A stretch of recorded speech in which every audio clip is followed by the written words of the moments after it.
I'm on a roll. Welcome to Gem Collectors with Shawn. I am Shawn, and I don't know how many weeks this has been, but feeling good. And, you know, I think some of it has to do with, I know each week the specimens that I'm bringing in. And, of course, as you know, you're seeing some really unusual, really cool stuff, and I have more of it. So I think presenting some of my more special items, I guess you should say, or items I've had for decades that I'm personally attached to. As some of you have commented, you see a sense of passion.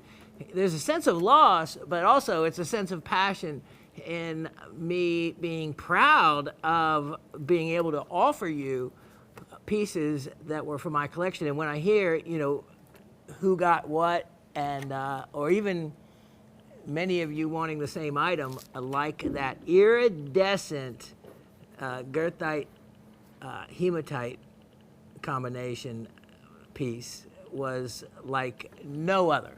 That was like no other. And wow, that's one I'm going to miss, and that several of you certainly wanted, and definitely one of a kind.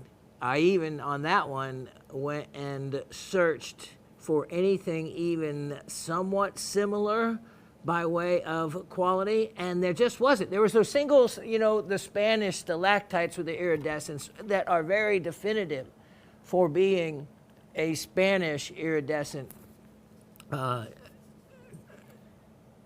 know, turgite or hematite, iridescent hematite, goethite combination. And the Graves Mountain specimens from Georgia here, to me, easily outrank the quality of any other specimen, especially that one in particular. It had a little bit of everything in it, and was, for the Graves Mountain material, one, of course, that's part of my Made in the USA collection, and being here from Georgia, you could say part of my Made in Georgia collection. And it was an exceptional, that's where location matters.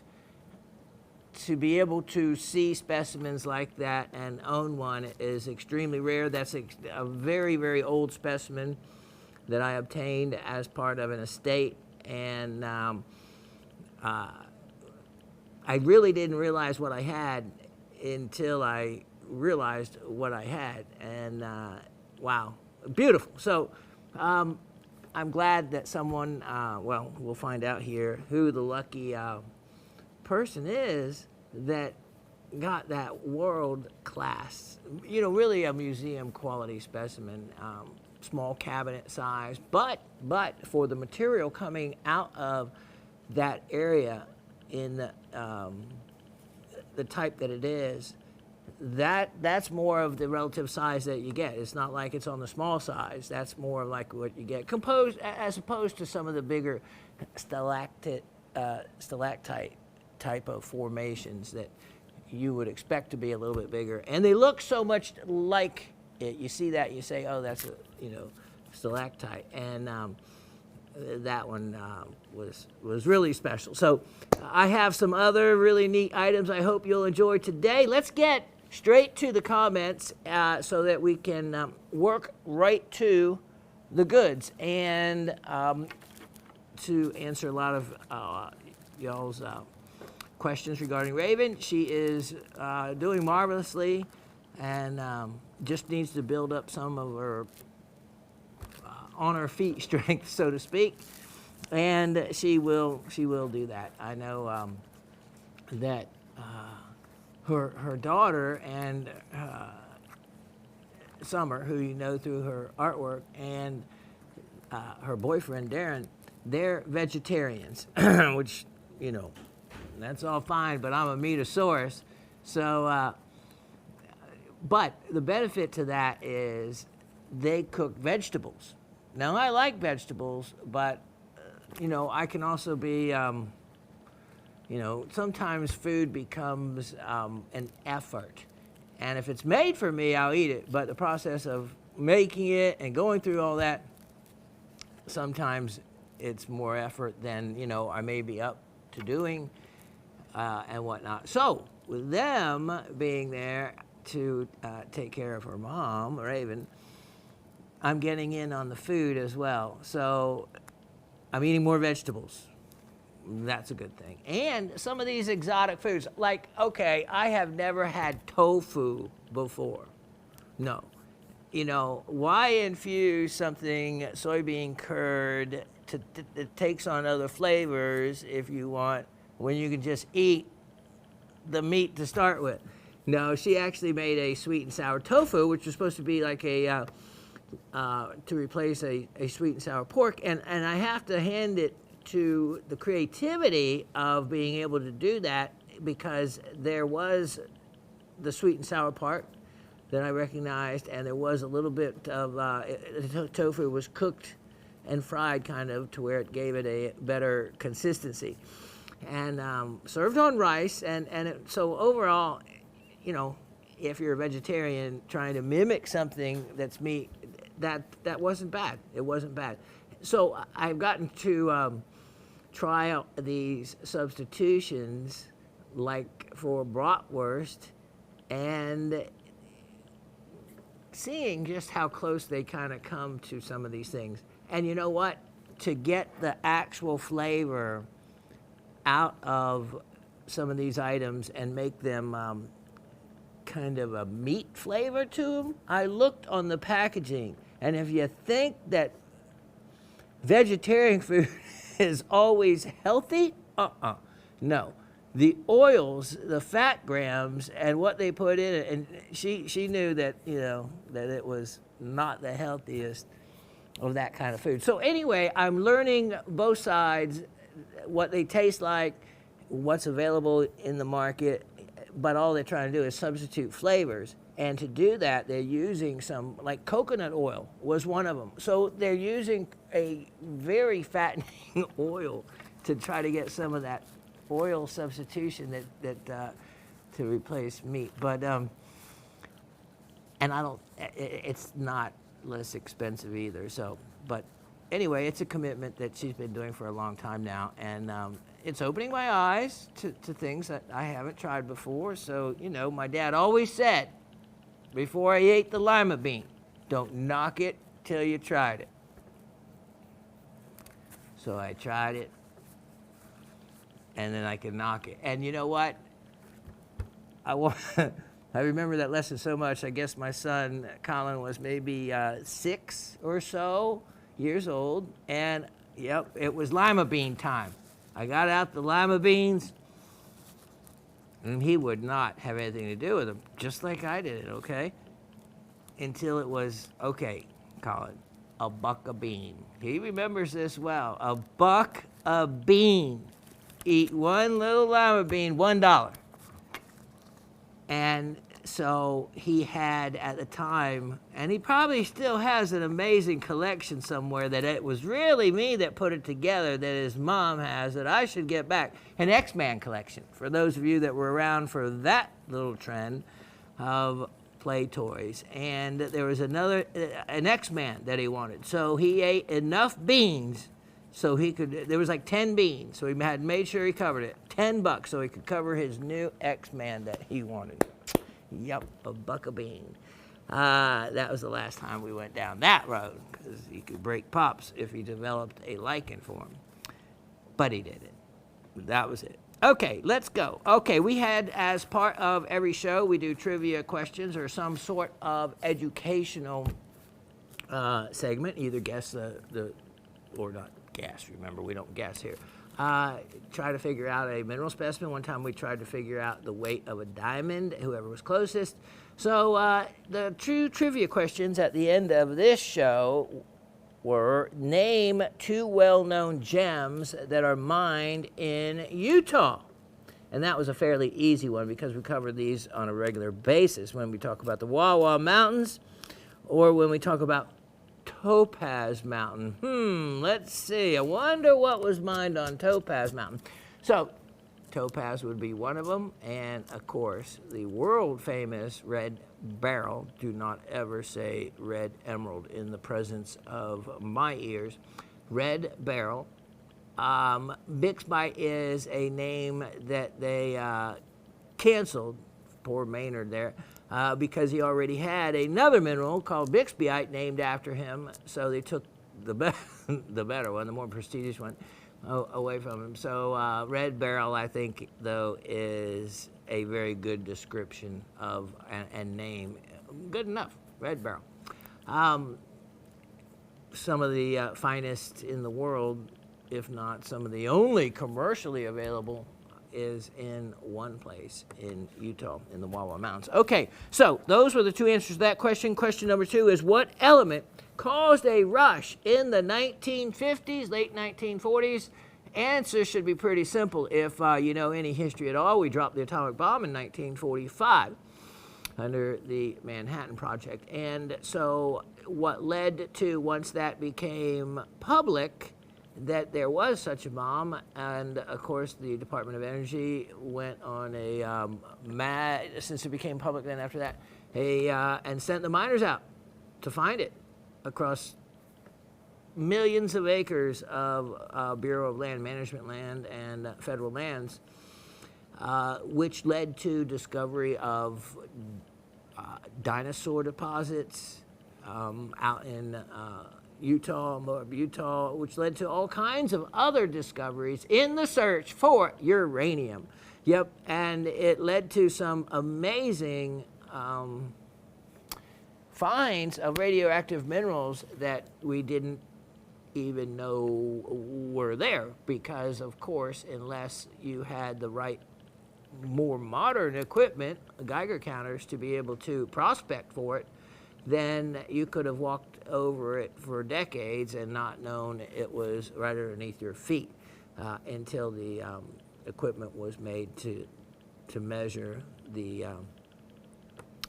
output of the radioactive factor to them. And so a lot of discoveries of these deposits were made, and but there's only really one active uranium producing area now near some tribal lands, and it's also where we tend to store a lot of the radioactive waste, which has to be stored technically underwater for the best way and safest way to store the stuff. So I was getting out some of my Geiger counter and some of my other minerals and playing with such. And if any of you are ever interested in collecting radioactive minerals, you know, I've got them. And, you know, I don't usually offer or show them even aconites. If you're with the only radioactive gem, I mean, that's high enough. You know, there's a lot of other gems that actually have a radioactive signature higher than the ambient air around us, but aconite tends to be one that is considered out of the safety range. But it's a great collector mineral, and you know, safely stored. The radiation is quickly absorbed through display boxes and other things that you can put it in. I tend to use things like that and put them with other minerals and see if I can't do a little bit of homemade, well, radiation treatments, you know, especially when I have the U-238. That guy, that is a, yeah. But again, I don't recommend you have anything to do with any of that stuff unless you have the Geiger counter, which can, of course, keep you safe. But it's another field that belongs to our hobby, that just like fluorescence and you know, that portion of it, because a lot of radioactivity, actually, a lot of fluorescence has to do with a slight radioactive signature, just like in the colored glasses. When the glass makers figured this out some time ago, of how to make some very cool colors, and you know, with my little small one you saw, I can go down an antique store through all the little booths and go right across all the glass that they have really quickly, and no one even would know what I'd be doing. And that way I could search for the real article in finding the uranium glass without being noticed.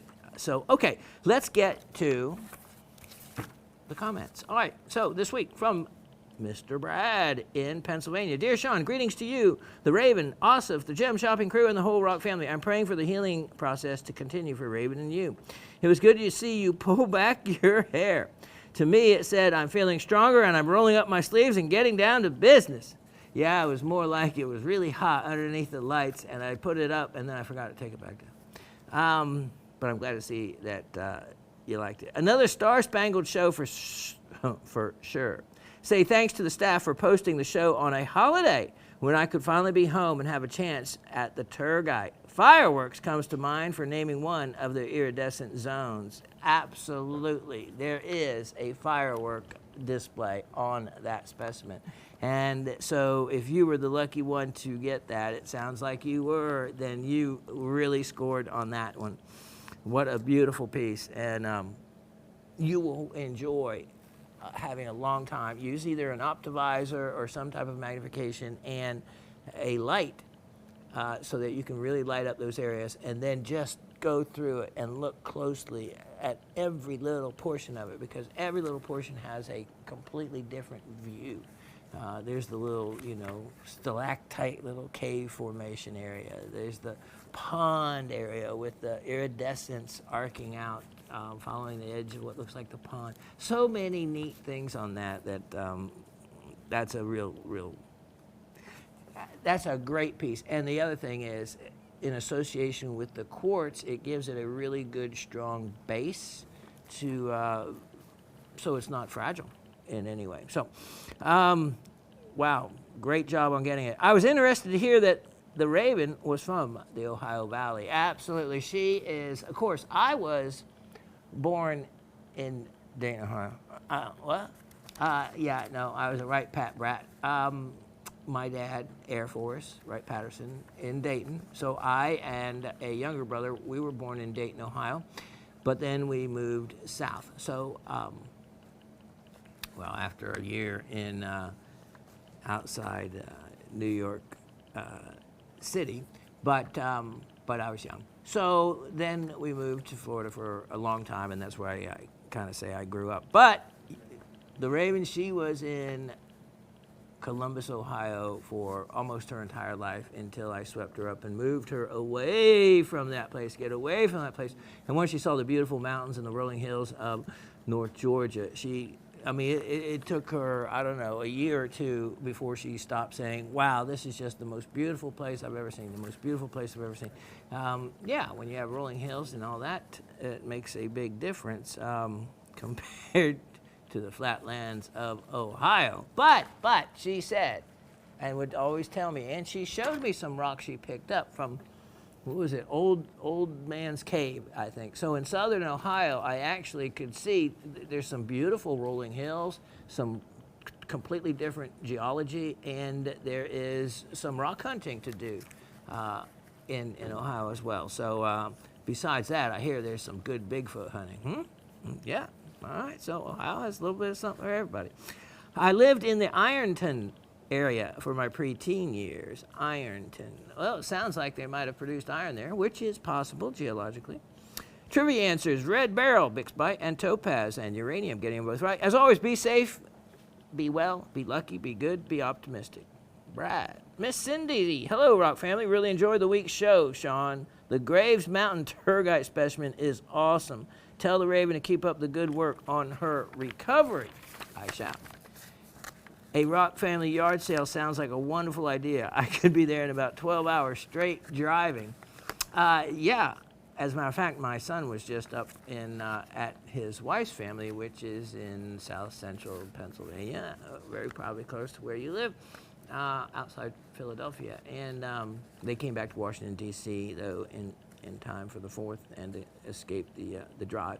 But he was up that way. And, yeah, he says it's a good 10-hour drive back to here. So, next question you have. A yard sale. You know, if I had a yard sale, it would be all of you guys, because everybody else would be going right by it thinking, oh, they just have rocks. What is rock? You know, you saw that picture of the bear sitting at the picnic table. I'll have to bring it in again, because that's usually where you wind up if you start talking about your rock collection, is you end up talking to yourself sitting at a table alone. Okay, Miss Cindy asks, have you ever fished the Chattahoochee River? Are you kidding? All the time. And when I was really in my fishing mode, I fished it from all the way at its headwaters up in the mountains, all the way down to below. Some of the best fishing is actually right below Lake Lanier, where the cold water comes off from below the dam. And they stock that part with trout. They stock the part further up in the mountains with trout. And they have huge stripers also that make their way up the Chastity and the Chattahoochee River.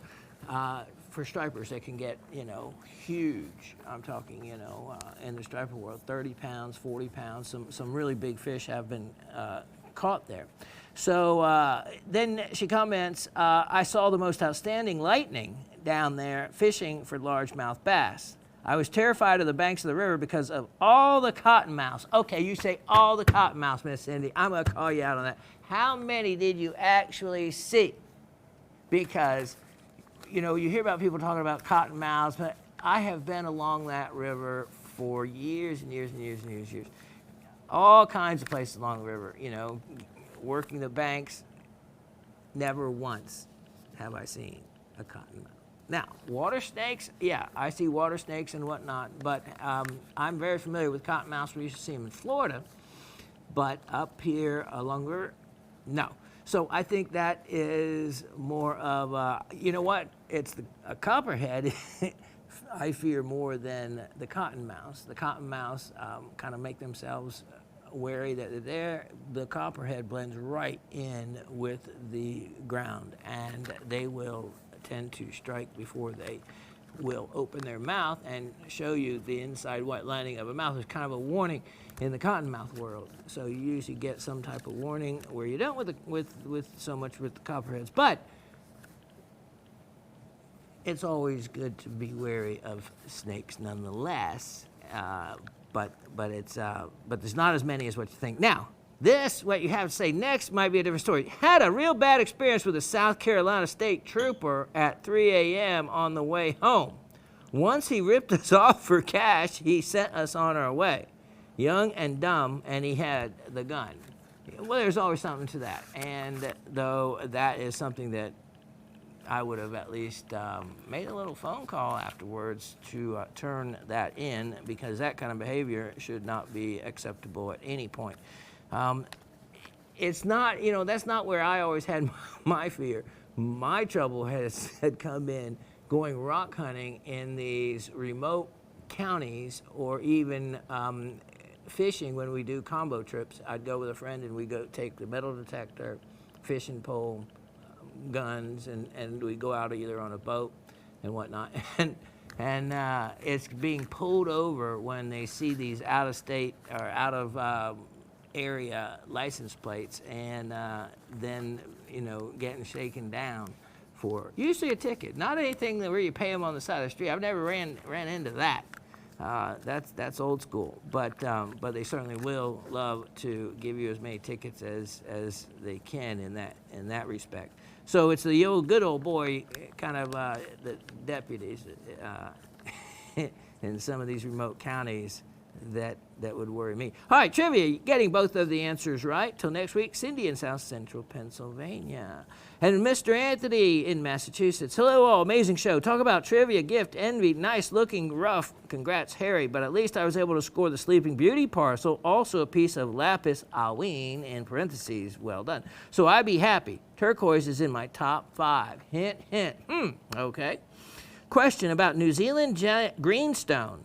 Is the same? Is it the same as Panamu, or some pronounce it Punamu, which is the Mary word for? Well, we'll get to the greenstone in a moment. I was lucky enough to get a small piece of greenstone, which is transparent material, from you a while back, and lately I've been carving New Zealand's tokis and fish hooks from the same jade I have, and I want to tackle the greenstone. Yeah, the hooks are referred to as high metal, and it always stood for provider, you know, because if you're a fish hook, you're a fisherman, you're providing for your family. The Marys are the equivalent of the Aborigines are to Australia. Well, the Marys are to New Zealand, which is off of the southeast portion of Australia, and has a North Island and the South Island. The capital being Auckland on the North Island, and the big city on the South Island is Christchurch.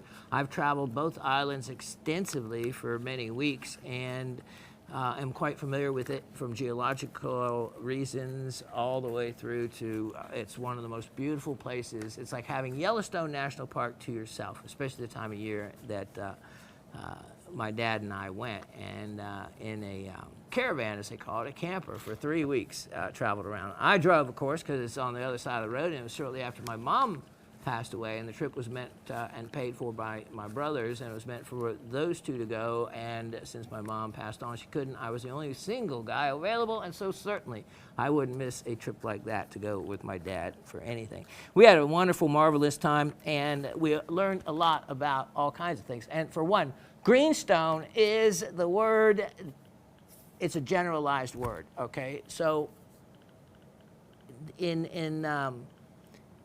it's buyer beware if you're a tourist in New Zealand and you're being sold something as greenstone, and you're thinking that it automatically references a type of jade.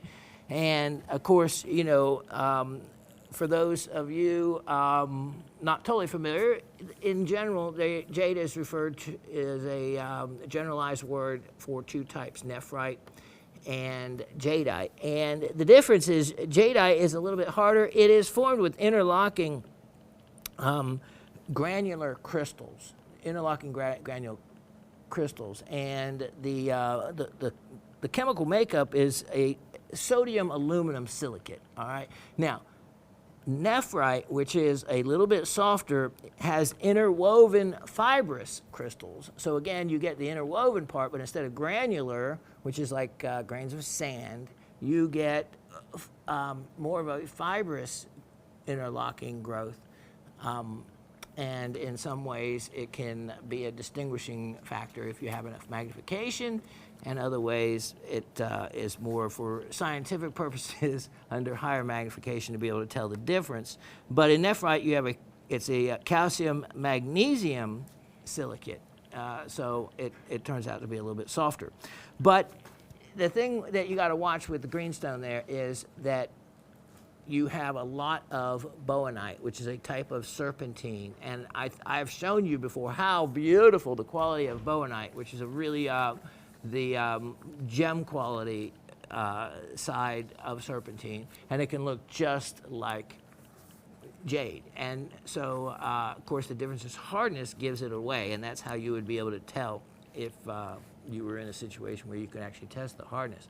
So, greenstone is a term that can mean anything from green aventurine. I had seen it sold in New Zealand and called greenstone, to, well, pretty much any green mineral, and could be referred to as greenstone.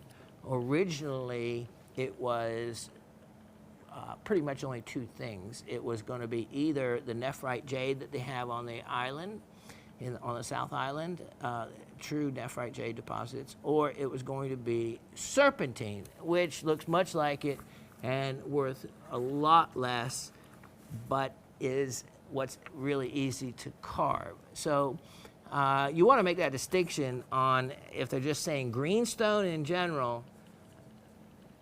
Historically, though, the word in most cases referred to it being jade, but not always. not always. Greenstone and the word associated with it in Panamu or Punamu was anything green, anything that was available on the island that was green. So they've actually imported other greenstones and selling them as greenstone, but it was either going to be a type of serpentine of high quality, or it was going to be nephrite jade originally. And to them, they didn't really, going back in time, didn't really distinguish the difference in the two minerals. To the native people, it was greenstone, period, and it covered both of those type of things. But it doesn't take you long once you start carving it to know what is what. That's for certain. I don't remember you speaking about it, but I know Utah is famous for a couple of things: the Mormon Tabernacle Choir, you're right, Great Salt Lake, and the discovery of uranium, red beryl, and topaz are mined in Utah. Yes, Mr. Anthony, you got it all right for not paying much attention. Mr. Harry says, happy 4th of July, our Independence Day. I hope Raven is getting much better. And today, UPS dropped off the big, clean spodumene. OMG, the orange fluorescence is stunning. Thank you. I told you it was. I told you it was on that. I would be able to light it up from sitting in my bed with my laser UV light, and it was like really a great fluorescence. So even if it did lose its pink, that fluorescence was stunning. Miss Gabby says, hello, everyone. Well, Shawn, since you called me out for forgetting to participate in last week's trivia, LOL, I'll take care of that business first. Red beryl, topaz, and uranium. Opting out as usual. I usually opt out because I feel guilty participating with a chance of winning after the wonderful gift you gave me last summer. Did I ever tell you that you made that announcement on the podcast the day after my birthday, which was Sunday? No, you didn't. The gem collector's magic is always present and ongoing. Wow, that adds a lot more to the present and to the timing. I had no idea, so that's really cool. As if you haven't thought of this, don't forget to keep the mineral rights to your property when you sell your house. LOL, I know. Another beautiful show. Missed out on the iridescent goethite. Wow. But did get that gorgeous pyrite specimen. Well, that's a good makeup gift to be able to score that. There is so much to look at that pyrite piece, and so do it with magnification, and let me know what other cool things you find on there. Brad, if you're listening, if you had your heart set on that piece, let me know, and when we attend the conference in October, maybe we can work something out. Wink, wink. Continued love and healing thoughts and prayers coming your and Raven's way. And as always, love and my best to the entire Rock family. Miss Gabby.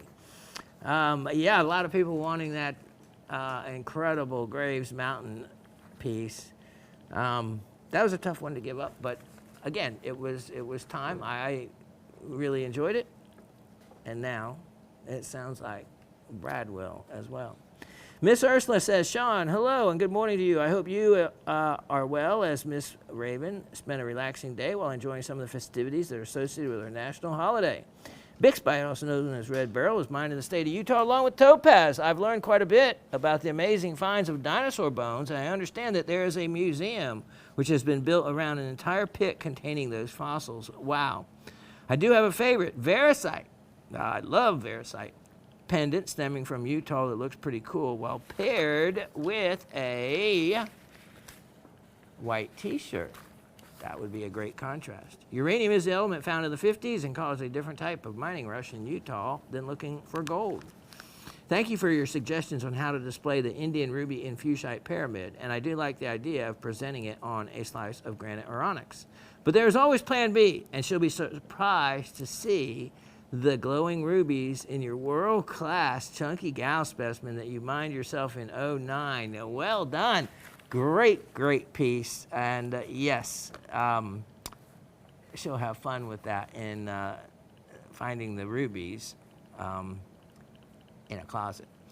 Yeah, 09, that was a good year on Chunky Gal for me. Be well, stay safe, and drink plenty of water. Miss Ursula in Florida. Miss Peg. Miss Peg says, good day to my friends, Raven, Shawn, Osif, and the Gem crew, and of course, the Rockhound family. I hope you had a great weekend. I bet you rested, watched some amazing fireworks, and ate great victuals with your family. Well, let's see. One of the four. So happy to see another awesome show. Your passion is addictive. You remind me of my diet. I only get one day to splurge. I put everything on hold when I see the show is available and then have to wait a whole week to see you again. Oh, well, all good things are portioned out. Yes, they are. And when you asked about the fireworks, okay, this is the thing. The last fireworks I went to, it was up at North Georgia College, where my son actually graduated from. And him having gone to college there, it's one of the military colleges and also regularly open to everyone else as well. And so I got to know the college really well. So I knew the ins and outs, okay? The ins and outs of being able to park in really up close to the top of the stadium, and they shoot the fireworks back behind the open field where the cadets march on and whatnot. So I in getting there to my parking spot, so I wouldn't have to carry the chairs far, I was able to drive and snake all the way to my place right up, I mean really right up to the top of the parade field. That's what they call it, the parade grounds. It's also a football field. But they also land helicopters on there and all. Really cool place. Anyway, so fireworks, boom, boom, boom, 20 minutes of fireworks. Yeah. All that effort.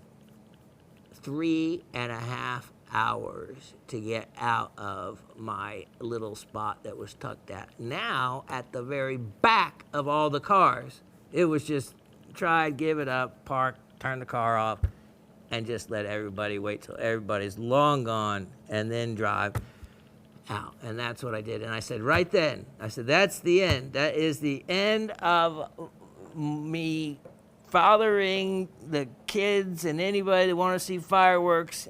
I'm an empty nester when it comes to that now, and I don't do fireworks unless they are my own.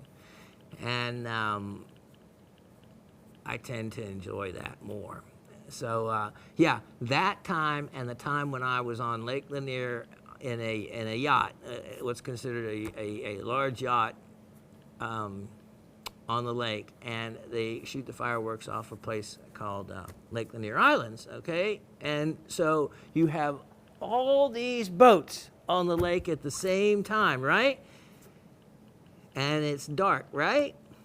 And there's no street lights or street signs or navigable waterway signs like in Florida and the Intercoastal Waterway. No, when the fireworks were over with, you had, I don't know, 1,000 boats streaming away from that one area going in every which direction, and I have never seen so much danger in my life.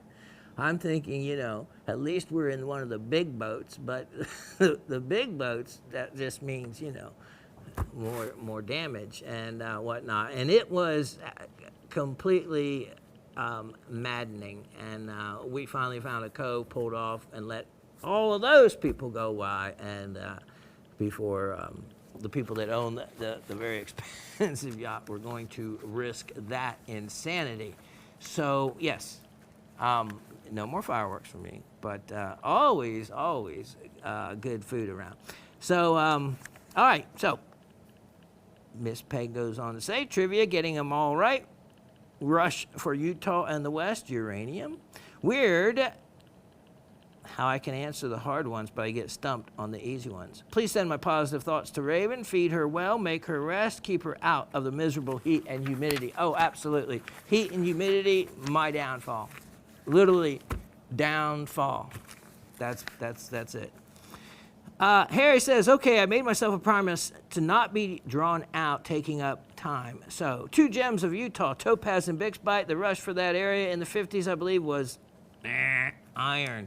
But I could see why. A lot of red out there in those rocks. But it was uranium. Okay, God bless us. One and all, I must say. Dang good specimens. The the two of you give away. And Shawn, I know you give away so much for the sake of being a sharing person, and I ask a blessing to you and her for this. Much love to all. Harry. Very nicely said, and I appreciate that, and I'm glad people realize and get trivia envy, because, you know, well, in my heart, I don't feel like I have to charge for everything. It's just, I don't know. There's part of me that always want to share, and that's my way of doing so. Miss Elisa, hello, Rock family, GSN crew, and Professor Shawn. I'm glad to hear that the lovely Raven is doing better and continuing to heal. We miss her, but we want her back healthy, and that is worth the wait. I'm still praying for y'all. Thank you, everyone, for the great show. And on the 4th of July, wow, yes, we have to thank Miss Sarah for that. Very awesome treat for us all, especially with all that you had to feature. The Turgite specimen was unbelievable, mesmerizing. It really was. It really was. That iridescent piece, I could just keep spinning it and spinning it, especially with the camera like that and being able to see it on the monitor. And I guess all of you at home, what that must have looked like, because my monitor here is even small. There's about 10 screens on the monitor. So overall, it's a big monitor. Broken down, it's a little bit smaller. But it gave me the same effect that I got to see. I can't imagine what it would have looked like on your 36, 48, 110-inch screen TVs that you have at home. Really, really must have been dynamic. It was a piece, truly one of a kind, truly one of a kind. So you never know what I'm going to come up with. You didn't expect that one, did you? Let's see. The Turgite specimen, unbelievable, mesmerizing. That is the word I would use to describe the Turgite. Why do I need to be responsible and pay for very expensive home repairs? Yes, I'd like some cheese with my wine. Who needs home repairs when you can buy a mineral specimen, one of a kind? My answers to this week's question: topaz and red beryl, uranium. Stay safe, everyone. Miss Elisa. Miss Barbara says, hi, Professor Raven, GSN crew, and the whole Rock family. Sorry to have missed writing last week. Funhouse guests have now departed, and my life goes back to slow/normal. They were very kind and arranged for us all to go into Manhattan and visit the Mignon Gem and Mineral Galleries of the American Museum of Natural History last Sunday. What a superb collection, beautifully labeled and displayed. Wore me out for days, but totally worth it. If you are from the tri-state area, this museum has a pay-what-you-will policy for New York, New Jersey, and Connecticut residents with ID. Just register online for a timed museum entry, choose that option, and pay when you get there. Nice in a town where everything is outrageously expensive. Got my picture taken with the huge Tarugo, meaning grandfather, rubellite tourmaline from the Jonas pocket in the Minas Gerais, Brazil, on loan for 5 years. Major league cool. Yes, that would be major league cool. So glad to hear the Raven is getting feisty. Must mean she's getting better. Harry is right, though. Cool your jets. You can't afford a relapse. Too many people need you. Your carved dragon reminded me of the symbol for Wales. Funny how so many cultures that never met all have dragons in their mythology. That is cool.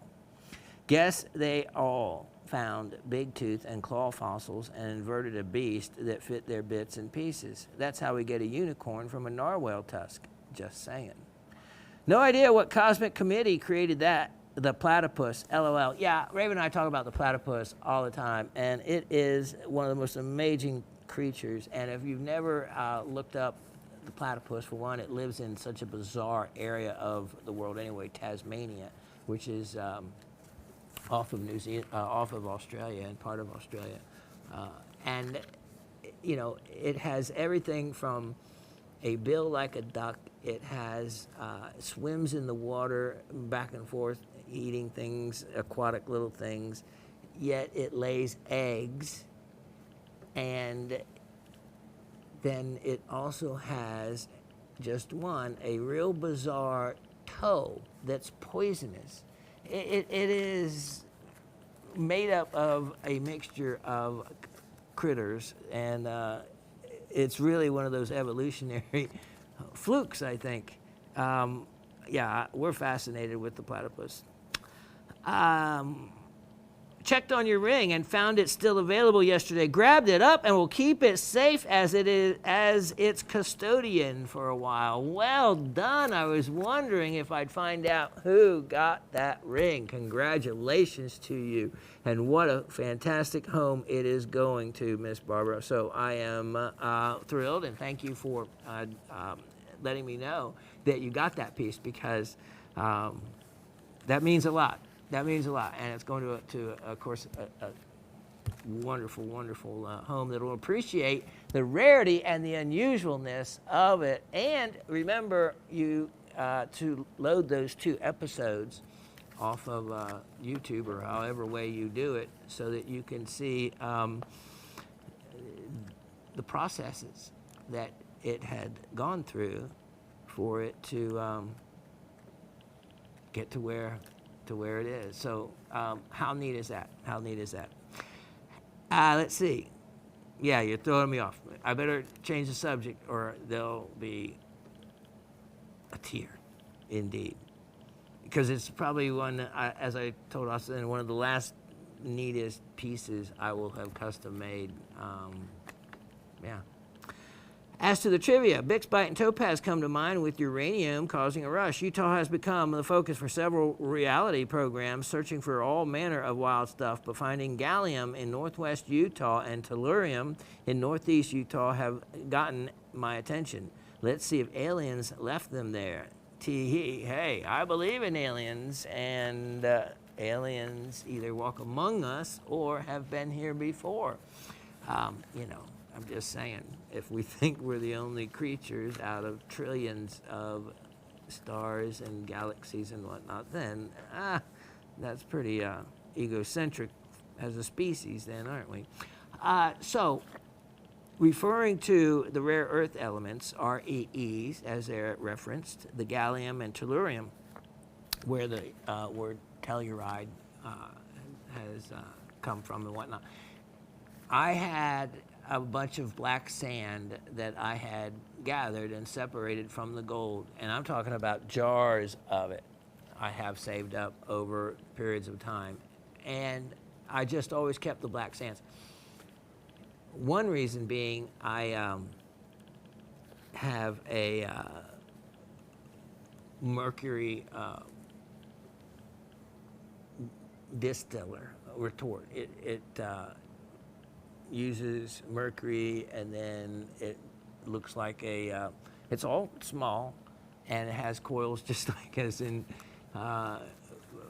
making moonshine, but it cools down the mercury back to a liquid from being a gas and evaporating off. And what it will do is the mercury drips back out, and it leaves the gold nugget behind, and you can reuse the mercury over and over that way. I have the mercury stored. It's nothing I get out and use, because there's other methods I can use. But I did at one point take my black sand and I had it analyzed.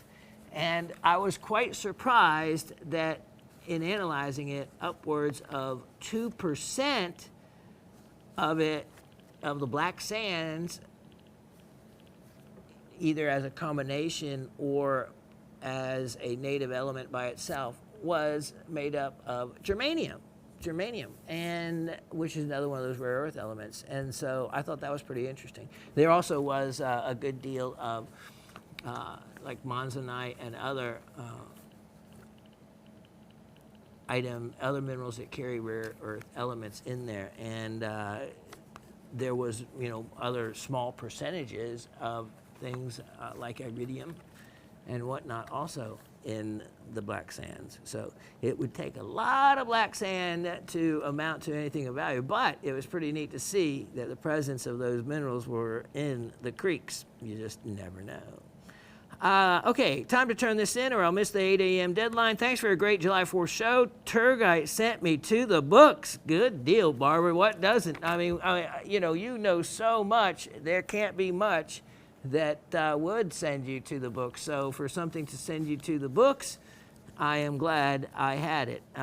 Seems the spiritual rock folk really like this one and its psychedelic colors. Yeah, the metaphysical side, you have to get past all that sometimes when you go and look up some of these. You'll get all the metaphysical information before you finally find the little part that tells about the specimen in general. Go to MnDAT. I use MnDAT extensively because they'll often give you the information that you need or reference it to where you can find it.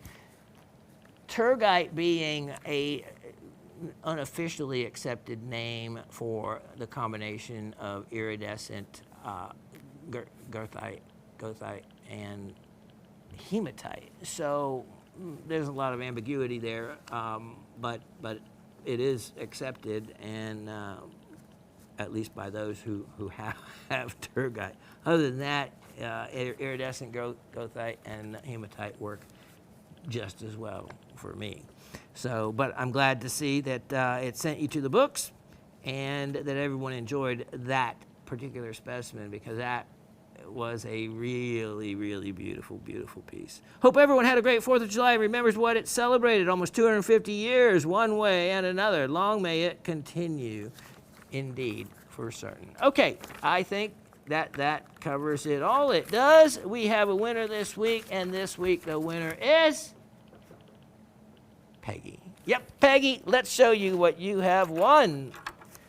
And of course, when we get multiple winners, which we had, I think, just about everybody this week. And let me show you, and we'll take this away. You get a better idea of the color. Yep, axonite. That is for certain going to cause some envy there, because I know a couple of you are interested in the axonite that I'm cutting, a couple pieces that I'm working on. And this one, you can see the purple right there, but the purple will only be in a portion of the stone.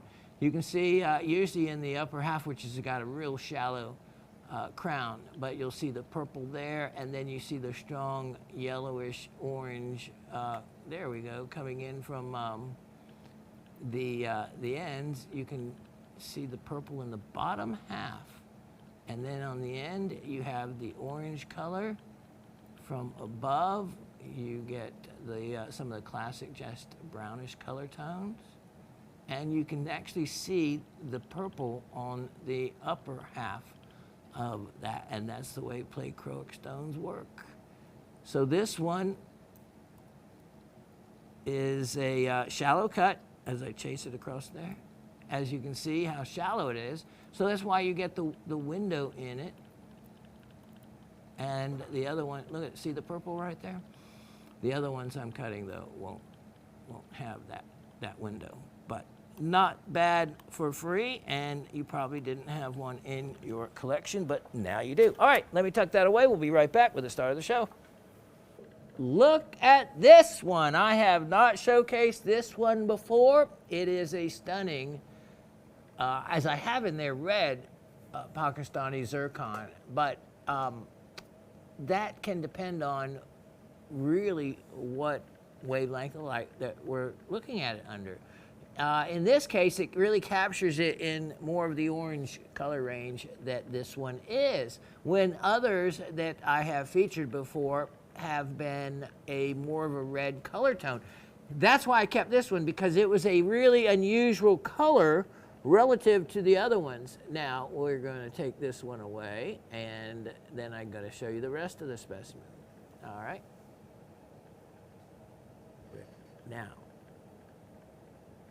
you can see that this one has a really nice projection coming up from the matrix, and you can see it in the dark better because of the way it glows under fluorescent light. But we have tried so many times to show you fluorescence, and it just doesn't work with the cameras.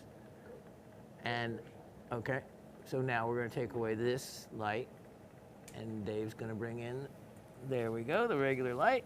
And now you get to see the entire piece. So look at this, in the classic form for zircon. Look at that, nice, perfect. It's isometric, so it can look like the crystal of a diamond with like two pyramids base to base. This is Biotite Mica. This is a mica that you won't commonly find in micas here in the Appalachian Mountains. It's mostly muscovite mica that you see. And if we come in close, you're going to see an entire cluster of additional zircons that are scattered throughout here. Now, why I say ultraviolet light, because all you have to do is go into the closet with a shortwave ultraviolet light, not long wave, and these will glow an amazing yellow, as will all these others, including very tiny little crystals that are scattered throughout. Now, if you want to go through the effort, this is one of those specimens that, as you can see, even this crystal, you see how some of the matrix has been removed from around it to expose the crystal? And that is part of specimen preparation.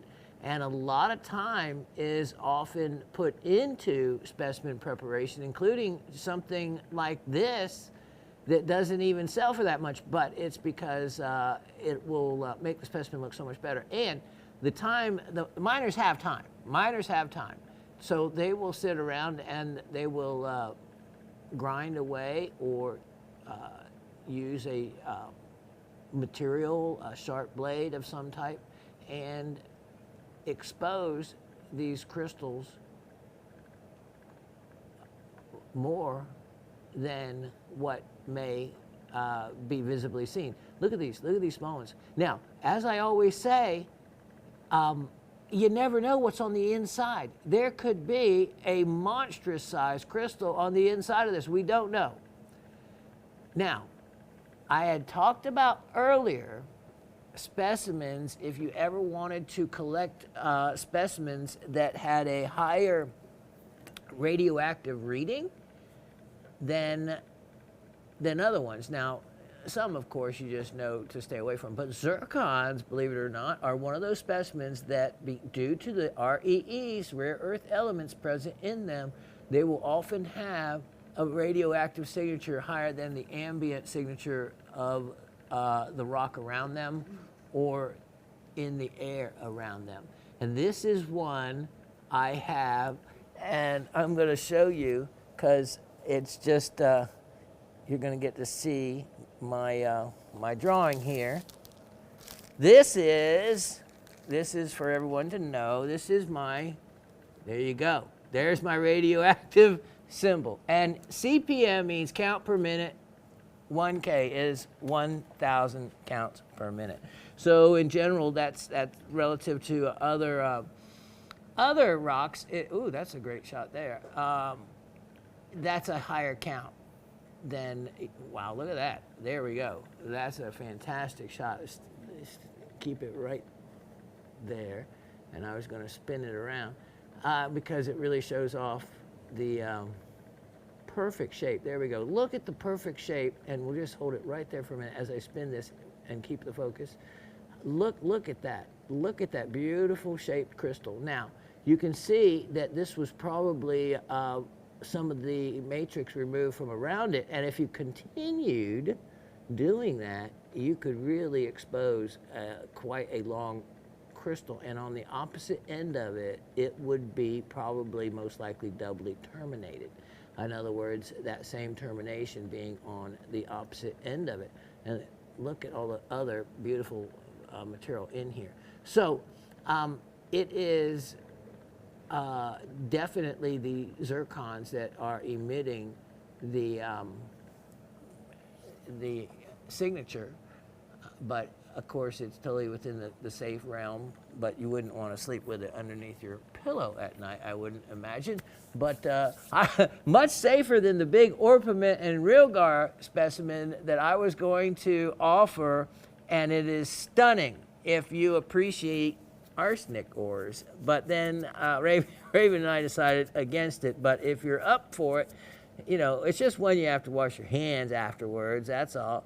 But it is, and if you don't have a realgar or orpiment specimen in your collection, then you're missing out. You're not stepping on the wild side. I step out of my comfort zone and actually have these REE specimen, rare earth element specimens, which often do have a radioactive signature. So, but of course, proper management, as in a Geiger counter, I invested in and suggest. But it opens a whole nother realm.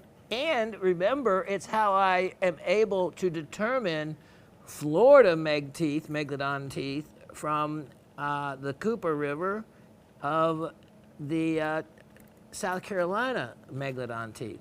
And that is because of the phosphorus beds and the isotope of potassium-40 that is present in those beds that have passed on that radioactive signature to the fossils found. And some of the fossils, people don't even know it, that they're buying, have very high radioactive signatures, even upwards as high as this in a gemstone. So, I guess it's what you don't know won't hurt you. But I, of course, present all the information to something if I know it, and that's why you love me. $77 on this one. $77, and again, it will fluoresce like nobody's business. You will love it if you collect fluorescent specimens. It is outstanding. Now, let me show you. I have, again, item number 1070022. Now, this has, now you should know by now that apatite, not what you have before lunch, but apatite, the gemstone, the hardness of 5 mineral on the Mohs scale, has often has REEs in them, and that's why we abbreviate rare earth elements, because it can be used a lot, and it's easier to say REE. Rare earth elements can often be part of apatite's makeup. And when that occurs, it often will have a radioactive signature higher than the ambient air or other minerals around it. Look at this. Look at this. Now, this is one of my spray polishes I've put on this. It is an incredible, nice thicker piece. I'll drill it for free if you want me to drill it so you can hang it. Just have the a work order, tell the sales rep you want a work order made up. That Shawn is drilling it for no additional charge. And let me show you just some of the wonderful color in this piece. It is just stunning. Look at that. And that actually shows off the true color of the apatite. That is simply gorgeous. Simply gorgeous. Thank you, sir. And so, that is the natural 6 sides to the crystal form that apatite is found in. Apatite is also piezoelectric, so it will develop an electrical charge when pressed upon it. Look at that. Nicely formed. A really a beautiful piece. And the stand doesn't come with it because I'm a cheapskate, and you can find a stand yourself. But okay, I'll include the stand with this one. Why not? Price on this guy, it is a excellent value. I actually sawed it up from a bigger piece. You may have seen it at some time, the bigger crystal. I took some slices off the end, and it is a excellent way to be able to show off the color better, and also to create neat hanging things with it and whatnot. Okay, so price on it, ready, set. It's the only one I'm offering. It's going to be only $38. Yep, only $38 on that butte. And that is something really unique. Also, though, things like that should prompt you. I can't believe there's not more of you out there wanting to get Geiger counters, just because it'll open up another whole world to you in the gemstone and gem and mineral world. You'll be going around to everything and as the Raven says, you know, get the gigger out. You know, let's see if it gigs. And you know, her the words she uses for the actual words. So that's what she uses for Geiger counter. And I love her favorite one is Scooterudite, which is actually the name of a mineral. Well, she decided to nickname it something she remembered, Scooby-Dooite. So I'll probably be at some fancy symposium talking about minerals one day, and I will come out and I will blurt out in front of everybody Scooby-Doo-Right for Scooterudite, and maybe they won't find it as funny as the rest of you, or they will, and then they'll still be laughing at me. All right, so that piece, a really great find, something for everybody. Wait till you see this next item. This is a showstopper for not a lot of money. 1070422. And I am telling you what, I should see how smart everybody is and see if you can't guess the location of where this is from. This quality carnelian is like no other, and some of the best and finest natural color carnelian is only found in an area of Madagascar. Now remember, there is a lot of carnelian that is heat treated. I can go with my ovens and I can take some brown agate and I can do my magic and create some incredible red colors and take regular color carnelian and intensify the colors as well. This is natural color. You can also see by the unevenness of the color and the fact of these, look at these very cool orbs of another mineral. Most likely it's still an agate or within the cryptocrystalline world. This is a stunning, stunning, stunning piece.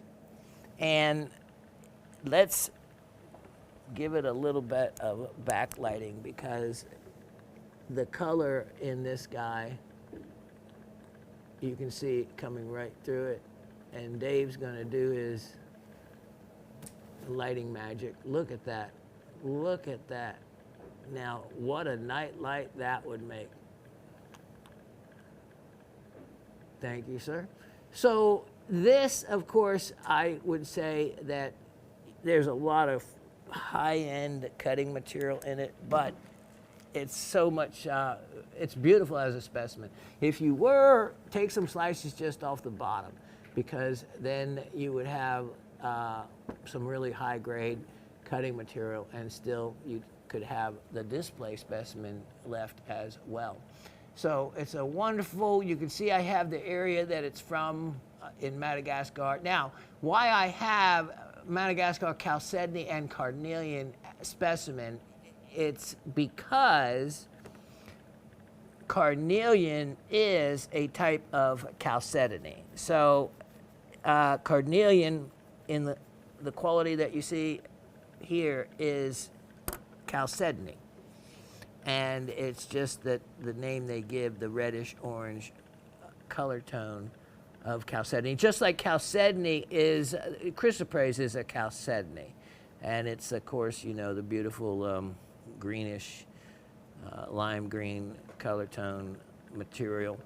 And they give other different type of chalcedonies, other alternate names. All right, this guy, this entire piece, look at that. Look at that. Nothing else I have had that has been anywhere near that color. And that I am offering for only $68. $68. And this is the deal with it. There is a lot of carnelian out there, and I do mean more carnelian out there that has been treated than carnelian that hasn't been treated. So it would be buyer beware if you saw something of that color and weren't familiar or of what to look for in the treated material, or just wanted to be able to trust your source, well, that would be me. Trust your source, and that way you know you're getting the right deal for the money.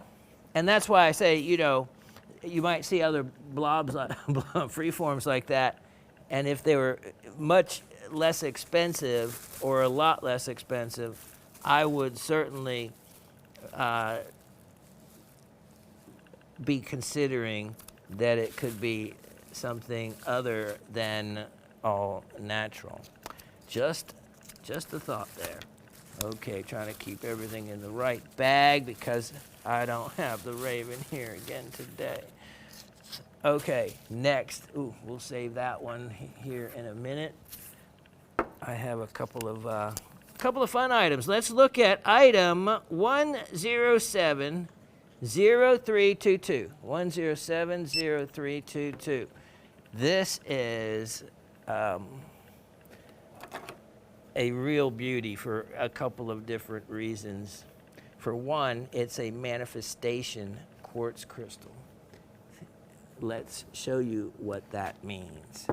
All right, look at that. You can see right through there and probably get an idea that that quartz crystal looks a little different than others. You have on the back side another crystal, but that's not even the primary thing I want to show you. The primary thing is a couple of things. One, the irises that I think we're going to see in this. Secondly is the additional crystal. And we're going to show it to you right now. Here is what we're looking at, this section right here. Now there's a better angle to show you this crystal. Manifestation quartz is where there's a crystal that has grown and another quartz crystal has grown over the top of it. So the top of this, you can see you have a lot of the cottony thread type formations. Oh, here we go. There we go. Well, we found an iris for you. Let's show the iris. The iris, the name given to quartz that has these incredible rainbow play of colors, named after the Greek goddess of the rainbow, Iris.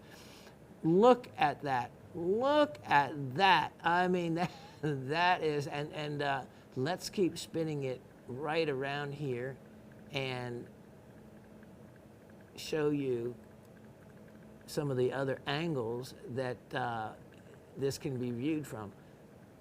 Now, as you can see, you have the two different faces here. From one angle, you have this play of colors, and coming in from the other face, look at that. Look at that. That is stunning. Stunning.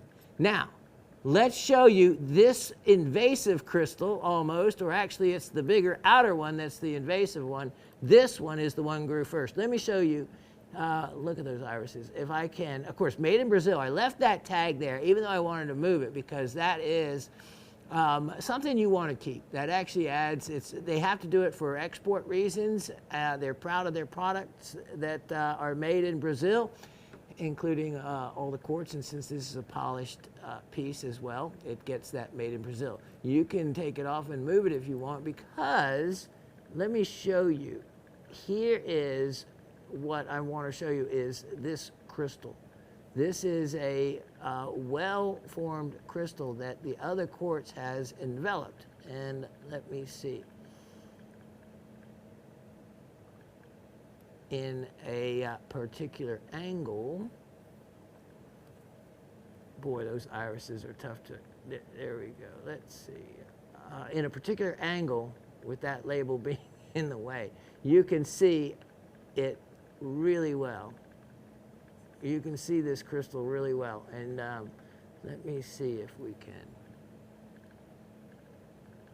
show you that angle in a, and meanwhile, look at all the irises in this. The entire bottom portion is a play of color. And some, you wonder where it's even coming from. Just kind of like invisibly floating in the crystal itself.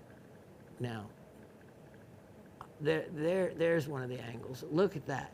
It's amazing optically how it can be bounced around in different fashions. There's another view of that. It's almost a penetration crystal, except that this crystal that's been enveloped grew first, and the rest grew around it. There's a really good angle. You can see the faces of the crystal right there. And another view there. And when you get this at home, you're going to play with it like I did and find the perfect view, which is really underneath that label, believe it or not. This is stunning. This is a stunning, stunning, stunning piece of quartz. And up here you have more of what they refer to as Fodden Quartz, which means thread in German. So you get the thread type of cottony look to it. And you can see right there, the thread going up through there, only kind of visible though when the light hits it the right way. And you never know. Little anhydros sneak in pieces like this that you have to look at that, turn and hunt for them to find them at times if they're going to be there. The irises are really, I think, probably the most impressive thing, I think, first are the irises. But then when you see and get the right angle on that other crystal, it really shows up well. So lots to look at in this piece. You can see the size of it. It's a nice size, and it's at a fantastic opportunity price-wise, and going to make it only $48. Only $48 on that guy. Okay, let me tuck away some pieces here before I get too far behind. I'll be right back. All right. We were showing quartz. We're going to take it to another level of quartz, and look at this. Now, this is, whether you call it smoky, citrine, or citrine, this is actually one of the natural colors of quartz in the citrine world. Citrine does not come in those yellow and orange and beautiful colors. Those are usually heat-treated amethyst. There is some natural citrine, so I can't totally say there isn't, but most of the times it's more into these kind of color ranges. All right, but what is special about this one is this is rutile. Rutile. This is a stunning crystal. It's a natural crystal, and the faces that you see here have just been polished. It's a natural termination that often will have these other additional faces to the crystal, and it makes it much easier for the cutter just to polish them as they are. Look at this though. Look at this. This is when inclusions add value to a specimen. And what you see in this, it's really cool. It's like the rutile captured the little fluffy chlorites as they floated through the air, which of course is not how it actually happened, but it makes me think of the dandelions when we used to breathe on them, blow on them, and the little seed would puff into the air and go everywhere. Well, that's what it looks like with these little chlorites, with the little hairs of the rutile reaching out and pulling them in and snagging them and catching them. That's neat. This is neat because of the chlorite being like that. Instead of, you see chlorite usually bunched up together or as a base, this is neat because you have all these free-floating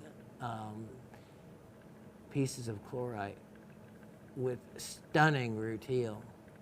And as we take you a little further inside this guy, look at that. Look at all the little chlorites floating in there.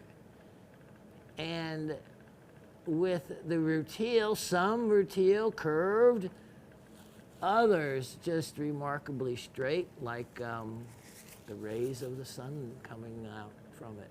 Look at this. This is so attractive because light reflects off of all of those rutile needles, and it really does make it look like, as you turn that, it looks like if you've ever been truly and looked up at the night sky on a active meteor shower, and where they're going across the sky in all different directions. That's what that looks like, as you can see the light reflecting off of them as it moves. And you can see that just really the rainbow of colors off of the needles like that. Look at that. And then as we turn it on the bottom, even more so. Even more so. Yep, look at that. Big size piece, a great paperweight size, one that you could put on a light base, one that you could make as into a night light. Really, really attractive, and it's a really large overall size specimen. And with the chlorite, just adding to it.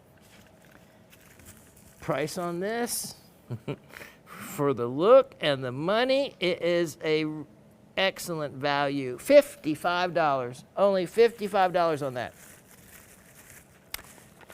A beautiful, one-of-a-kind type of piece, especially since it's not just clear quartz. With that, smoky citrine color, that natural color, that's what I really like about that. Now, these next two items are for my crystal collectors or my gem cutters out there. Let's look at item number 1069222, and wow, these are some stunning, look at the neon color to that. Okay, let's pick this beauty up. This is Mogok Burma Spinel, old material. Look at the clarity to that. Okay, so Spinel, it's a singly refractive stone, so there's no birefringence in it, and it also is bipyramidal, or forms an octahedron, and you can see that in this stone, except in this particular crystal we're looking at, except it's skewed a little bit to the side, so that if we look at it differently, it looks flat. It looks like that's the way the crystal goes. But the reality of it is, you can see the two terminations are actually in a different area. This is stunning, because this will cut and facet a absolutely gorgeous quality gem. Simply stunning. The neon color and brightness you could get out of this piece. It is plenty thick enough to cut a well faceted. In other words, cut to the proper angles without it windowing. And the richness of that candy apple red, that's the candy apple red color indeed. Now, this other color is a great representation of classic, the octahedron you can see, very much looking like many diamond crystals look like, where it looks like two pyramids. That's why it's also called bipyramidal or dipyramidal, base to base. And it has that rich red color tone in it. And let me just see here. I don't have my one favorite flashlight, but I have another. Let me just put a little backlighting on that. And there you go. Look at that. Look at that color in there. Wow. There we go. What a rich color. Wow. Thank you, sir. What a gem. And, you know, what a great stone just to keep it as a crystal if you wanted to. This one, though, this candy apple neon red one, it would be difficult for me not to want to facet it. That's why I actually had kept it, because I wanted to facet it. But I have too many other projects that aren't going to allow me the time. And I know some of you want me to finish faceting those peridots I have, those big stones, and the big axonite. So, all right, that's why these two I am offering up both pieces. If you did nothing but enjoyed them in the gem tube, you'd certainly get your value out of them for that reason alone. Only $48 for the two. $48 for the two. Imagine those of you that cut trying to even buy rough that looks like that, in that quality. That's, yeah, natural, not treated or any other manner done to it. And because this piece, as a finished piece, the amount per carat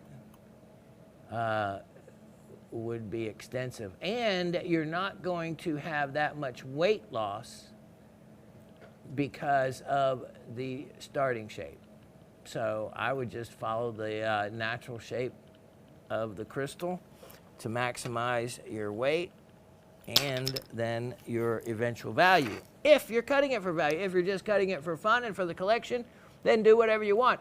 That would make a stunning emerald cut, which would be a simple, incredibly, wow, I can picture that as an emerald cut.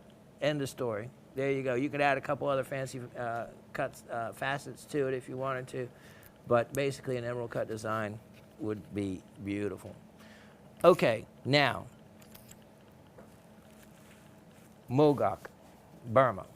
That's where some of the finest spinel in the world comes from.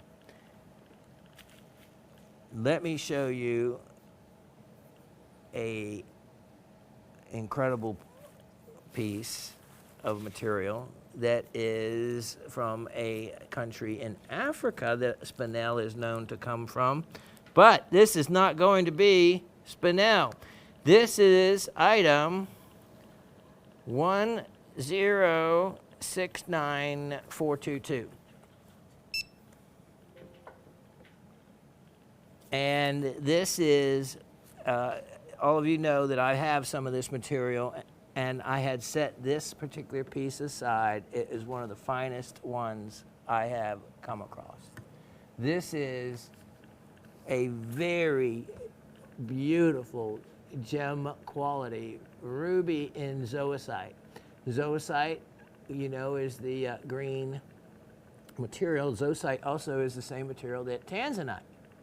Tanzanite, the bluish purple gemstone, is as well. So they are absolutely related. The black is not shermukite, as was said for many decades. It is actually black pargasite, they've determined it to be. So black pargasite crystals. Now, let me show you the goods and why this is such a beautiful, high quality piece of ruby in here. Yeah, that's a great shot there.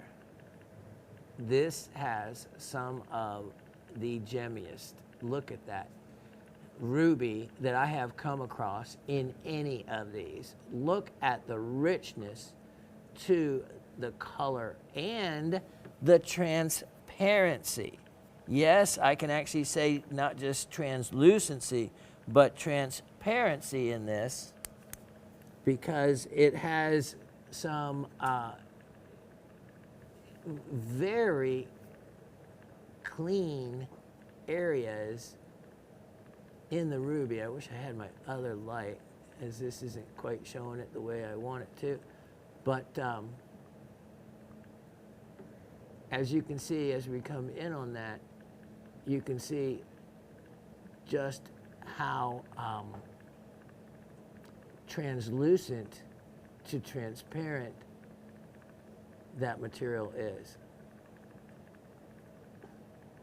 Thank you, sir. I'll have to get my other light out, which, but in that shot right there that you have on the other camera, that's the one. Yeah, look at that. You can see it without even using that flashlight, which actually did it more harm than good, with your own eyes. Compared to so many of the other ruby and zoisite pieces that we've seen, where the ruby is much more opaque. And then on this side, wow, look at the other side in the close-up. And look at that. That's what I'm talking about, that kind of quality.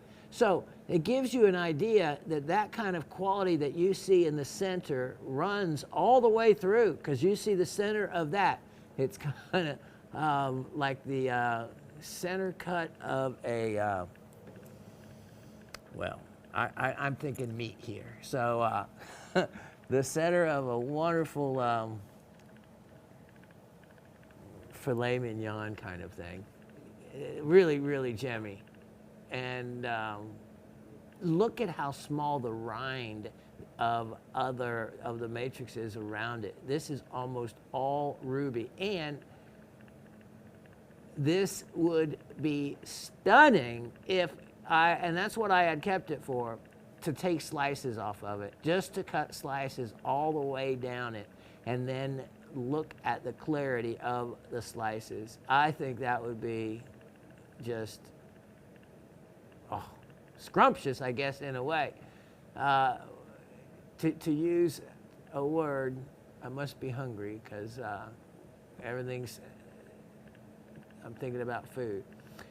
You can see the really nice crystalline formation to the surfaces. The ruby actually breaks through the outside edges in multiple places, showing you that really it comes all the way out to the edge. This is probably one of the highest quality pieces I have seen. And so, yeah, there was two things I thought: either cut a big natural cabochon out of this, or just to cut it up in thin slices, because you do have the 6 sides to it. Or just leave it alone. Whoever gets it can make up their mind. $98. Only $98 on that. And the amount of fun you could have in just thinking about what you'd want to do would be certainly worth it. And then taking those diamond cuts, and I go back to this: if no one gets that, I'm going to turn around and I'm going to slice it up, and then I'll offer the slices back to you for, probably, 2 slices, easily that much, and then there's many more. So yeah, it would behoove me probably to slice it up, and I would see a lot more overall value that way than to sell it as a whole piece of rough. So someone should grab that.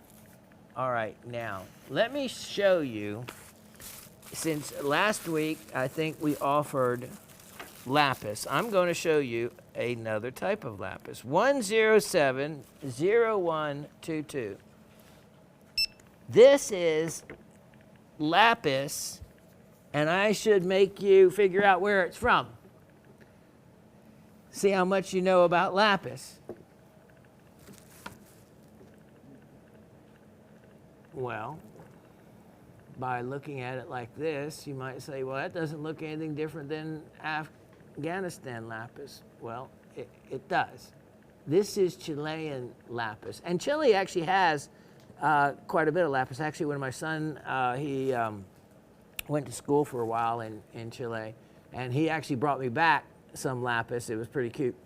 And it was in line with the all the other lapis that I've seen from Chile, which is a darker base color. You see the overall color is darker, Now, a lot of the Chilean lapis will have a lot of pyrite, but not so much of the calcite in it. And this piece exhibits that trait as well. Not a lot of calcite, but there's a lot of pyrite that you can see in this piece. And I think the idea was this is a shark. What do you think, guys? You think this was carved to be a shark? You can see the mouth. Arr. And since it's Shark Week coming up, that's what I'm calling it, a shark. And there we go. There's the shark view. Chilean lapis. That's not something that you see all the time.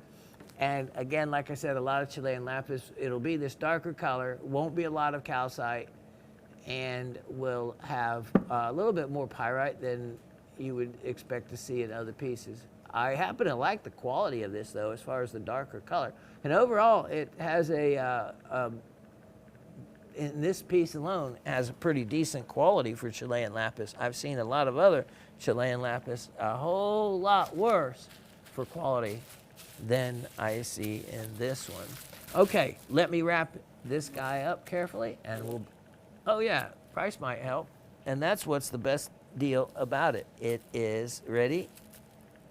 $38, huh? Yeah, $38. $38.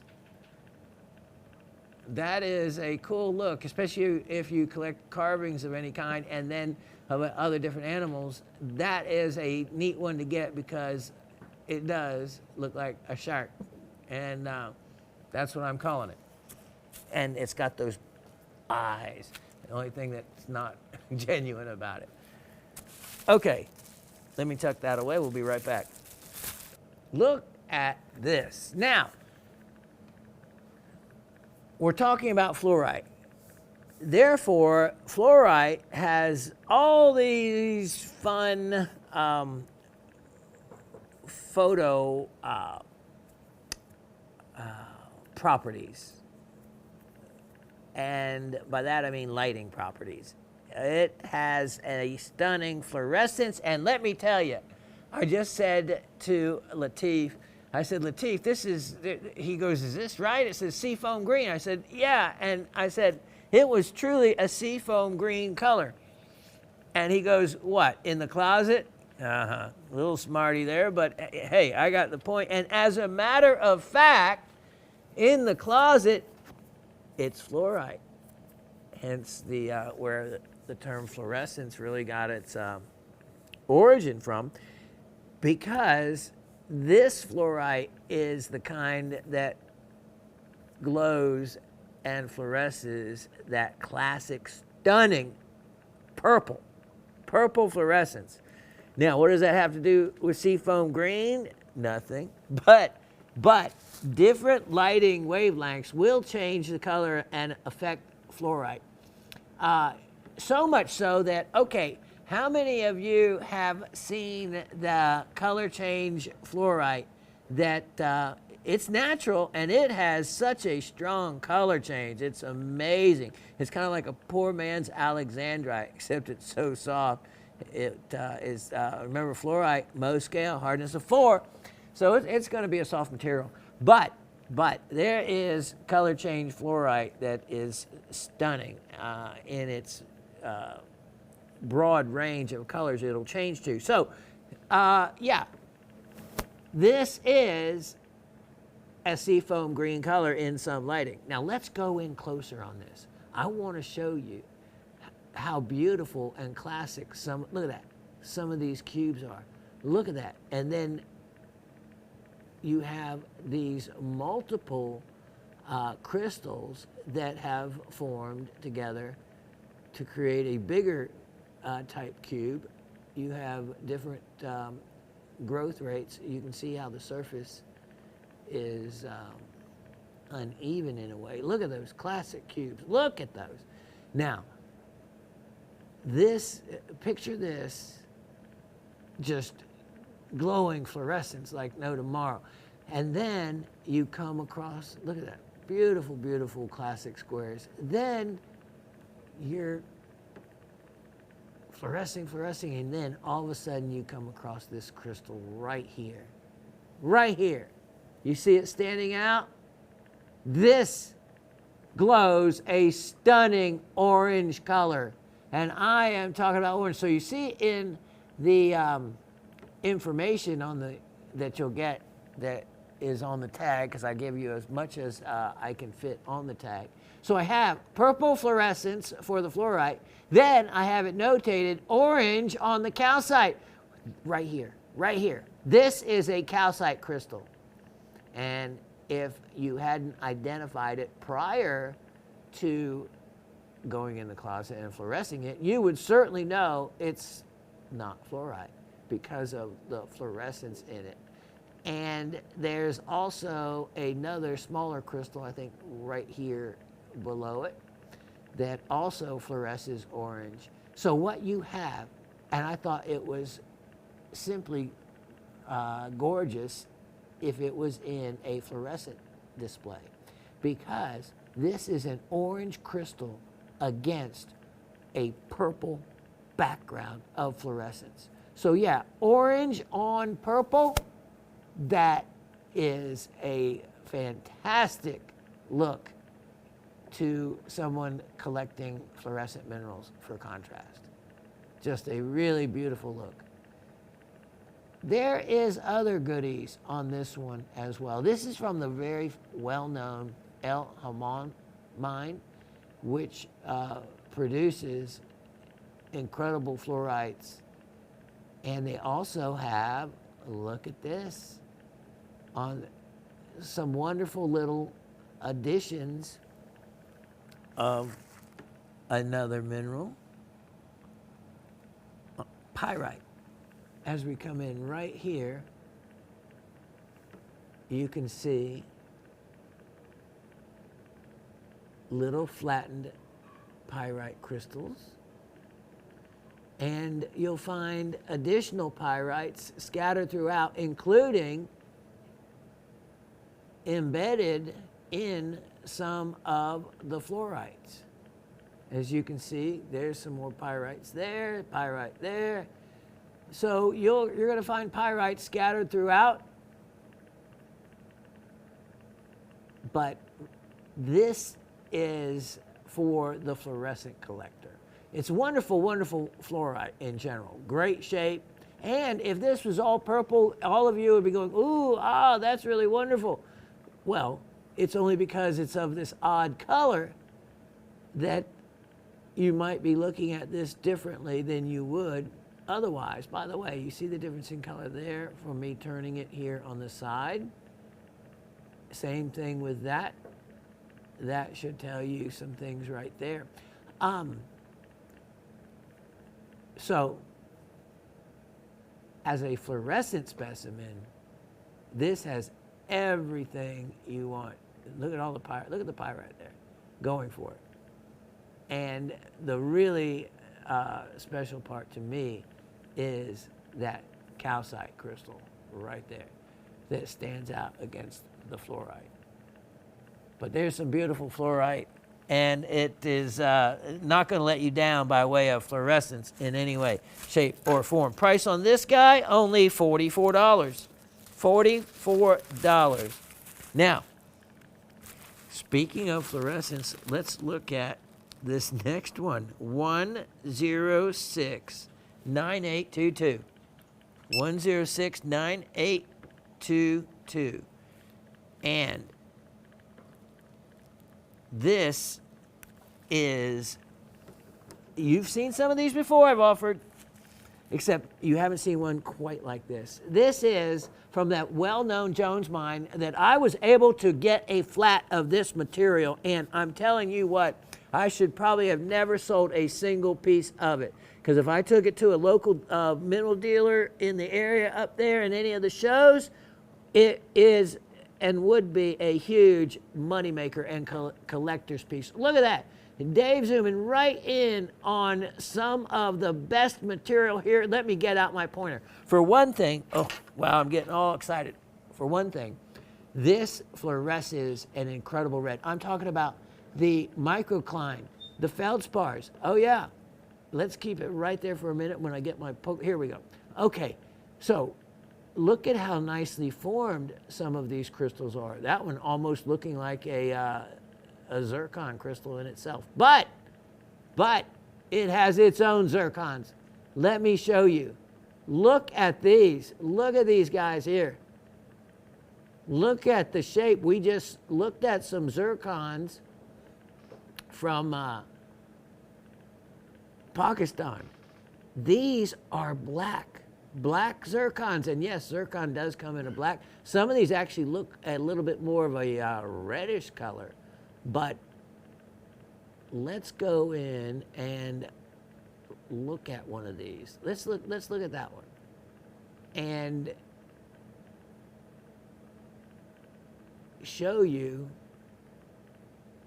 the shape or form to it, which a lot of these have a very well, look at the red on there.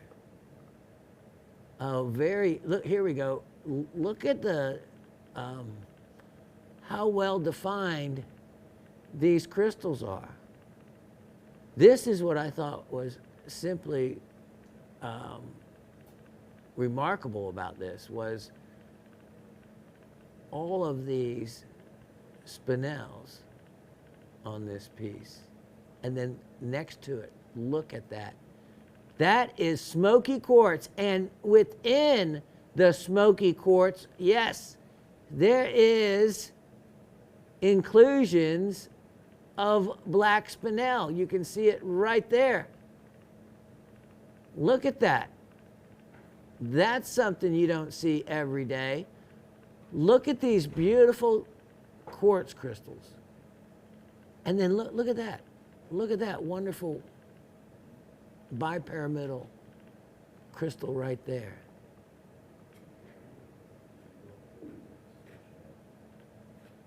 Look at that one. Look at all of these. Look at that perfect formation. And as we keep moving around it, look at how well crystallized the microcline is for a feldspar. And you have those crystals all over here. Let's keep looking. Look at that. Look at that one, and let's see here. Over here, there is another group of Smoky Quartz. And then let's scoot over here. In other words, the spinel is pretty evenly scattered all over this piece. I mean the zircon, excuse me, because they look like spinels with the shape, and then embedded all over. And then you have wonderful quartz embedded. This is a incredible specimen for a locality that has been closed since the 1960s. So you know this is old time specimen. So yeah, there's a lot more to explore on this, as you can see. Lots of nooks and crannies with a lot of zircons. I keep using the word spinel for zircon because they look so similar, but beautiful, nice quartz crystals as well. This is a fantastic offering to get for not a lot of money for what it is. Price on it is going to be only, why not? Only $58 on that. Only $58. And it's one of those that you could go to show and they wouldn't even have heard of it. Henderson County. These are some old mines that were active, just like Chunky Gal. After the 1960s, mining pretty much ceased, and in that whole area, in many of the different mines, and then also in the national forest mines, the mining that allowed heavy equipment in, that ended as well, and that caused a lot of the other mines to not be able to operate if they couldn't run their equipment. When it went back to just pick and shovel, it's amazing the number of miners that bailed out on that. Now, what I'm getting ready to show you next, this has been one of my treasures that we have had that a couple of you will be really interested in. This is 1069, let's see, 1069522. 1069522. This is going to be one of the finest Mica mine selenite specimens you've ever seen. And I know I've said that, I've offered others. This is like no other of any of those. Some of the fishtails, I've offered a fishtail before, beautiful, but this is outstanding. This is has everything you want in a Mica mine. Now, when we say Mica, N-A-I-C-A, that is the famous mine that has the Cave of Swords written up in National Geographic, been done and still studied by scientists to this day until they're going to reflood it and let the crystals continue to grow. But this is where there's crystals 50 and 60 feet long, 3 feet in diameter. It's a living, basically, cavern where the gypsum or selenite crystals are still growing, and it's part of a bigger extensive mine that they have to keep out, pumped out continuously. The only scientists allowed in there are allowed in for a matter of minutes with ice pack jackets because it gets upwards of 130 degrees, and the only way you can survive in there is with that. Now, as we go in closer, you're going to notice these are doubly terminated. In other words, the termination on both ends. And you can see it is a piece of limonite, standard matrix, that is pretty much holding it together. Now, you can look at the crystal clarity to these. You can see on one face, it's perfectly clear. On another face, you have like a frosted finish. That's a classic for this area. Also, you have what is very common are just the little ends of the crystals, being that gypsum, remember, is the hardness of 2 on a Mohs scale. So many times you just get these little nicks, which almost all specimens of any quality will have. Now, let me show you the real unusual part to this jewel is, how many times have you seen a crystal curve? Not many. This has the curvature that is rare to almost all minerals. Selenite is one that is found with curves to it. Very unique in the mineral world. Now, you can see over here you have some selenites growing in a couple of different directions. You have a large one here. This is a double-sided piece. Now we're on the other side of this. And you can see that the crystal runs all the way and it is terminated at both ends. In other words, you can see the end of both ends of the crystal. Look at that. Okay, so let me show you both sides. Look at that. Look at that is stunning. If you display it this way, let me show you. Look at how this one piece even has, look at the little like stalactite growing underneath there. Let me get a poker that's not going to. Look at that. It almost makes, look at the little reflection of the crystals along the top edge. It makes you almost feel like you're in the Cave of Swords, if that's the equivalent relative size of a stalactite against these bigger selenites. Look at back in here. This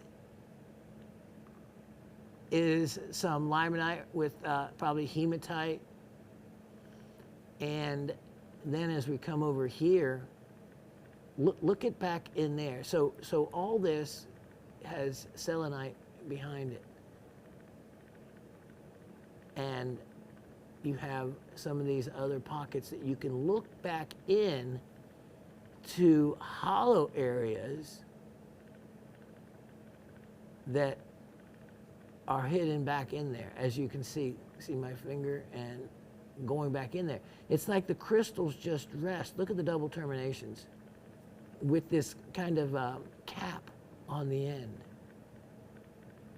Look at this is probably out of the selenite collection I have that were estate pieces gotten many, many years ago.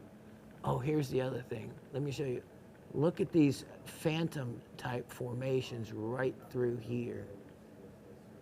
And you can see the selenite has formed and grown around them.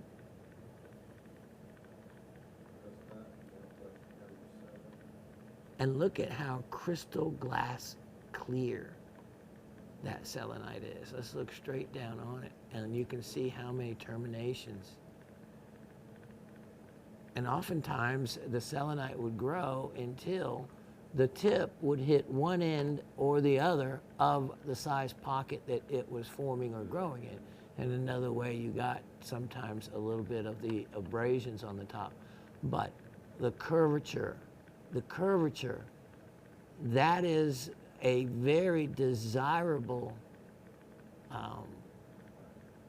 and unusual trait to selenites that you want to be there.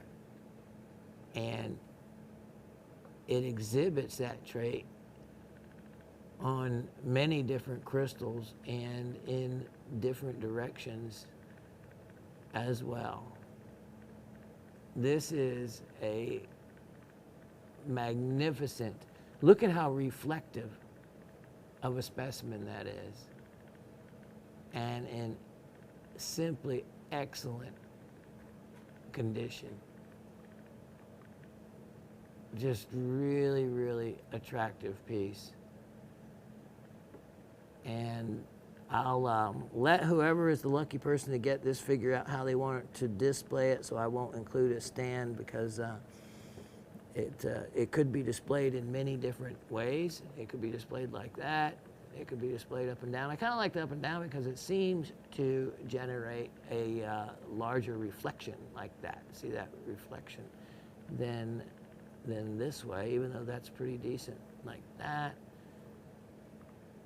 It's just beautiful in every manner. All right, price that. Look at that. Wow, there you go, right there, at that angle. I think that is real attractive. Let's see. Not bad that way either, but boy, it has a natural way it wants to lay right there. That'd be pretty in itself. Price on this, truly a opportunity for someone. If you can't go into the mine yourself, which of course you can't, then this is a great way to get something that is beyond beyond just your regular souvenir. Price on this, only $148. $148, and you don't have to go all the way to Chihuahua, Mexico, Chihuahua, Mexico, to get it. The world famous Mica mine. And when you go and if you look up pictures of specimens from Mica, there's actually one that looks almost identical to that piece itself. So an excellent value, an excellent value, and a real rare find when you see what's available out there in the market. Just what I saw, because I did go and look. I didn't see anything even comparable, so it wasn't even like I could get a price type comparison. There just wasn't anything that had everything going for it like this does. In other words, the double termination, the curvature growth, and the clarity, just that completely water clear clarity. And this, in this case, the matrix actually adds a lot to it. It adds depth as far as the coloring, the background, and then when you see and can look in between the pockets and the areas of growth, then you realize it's just not limonite. There's actually botryoidal formations and a lot of other offerings to that. So only one like it. Grab it while I have it. Now, next, take a look at this. This is one of my finest representations of it, what I have. 106 9622. 106 9622. And I had set this one aside, but I decided to finally share it with all of you. You haven't seen this specimen before. It is one of the finest Pakistani Sphene specimens I have had. Look at that, and you know it must be if you can see it from way back. And boy, is that's a large Sphene crystal. Now, as Dave takes us in, you're going to see something on this that's going to tell you it's not only an incredible Sphene crystal, but it is a twinned Sphene crystal. You can see that. Look at that. Wow. You can see the two crystals coming together, creating a twin. Now, look at all this. This is clinochlor, which is a type of chlorite, and the chlorite is actually as part of the inclusion in the Sphene. There's additional Sphenes throughout, but there's something else really interesting in this piece and why I had kept it as part of the personal collection for a while. Well, for quite some time. Remember, I said if you do not have one of the 4 different specimens that I bought lots of quantities of, you need to. And remember, they were the red zircons, Sphene was one, triplite was another, and pink apatites. Now, speaking of pink, do you notice something here? If you don't see it, believe me, it's there. These are pink calcites. Now, that would normally probably make them a manganese calcite, calcite having manganese, and it very well may be the case. But either way, they have this lovely, very faint and light pink tone to them. Now, there's 2 things that you have to be able to identify and separate from. One is the calcites, and the other is the feldspar that you have to be able to discern. And the feldspar is adularia. So adularia, the name that they gave the feldspar that had adularescence, where the word adularescence comes from, but moonstone feldspar, so to speak, actually comes from a lot of the different type feldspars. Orthoclase claims it's a moonstone feldspar. Adularia, microcline, albite, they all can have that adularescence to them. So don't get caught up with one over the other as far as it being a particular type of moonstone. Now, this is how, in this particular specimen, hardness is a great way to be able to tell the difference. Now, they actually both will fluoresce. The feldspar can fluoresce a deep red color, and the calcite a different color as well. It looks like this reddish part, there may be some hematite on here, which is completely possible. Look at the clinochlor. Back here to the wonderful, wonderful Sphene. And then, so you saw, oh, we missed this part. Look at back here. Look at that. Now that is a very neat cavern with a very cool crystal down in there. I can see reflecting back out. All right, calcite right there.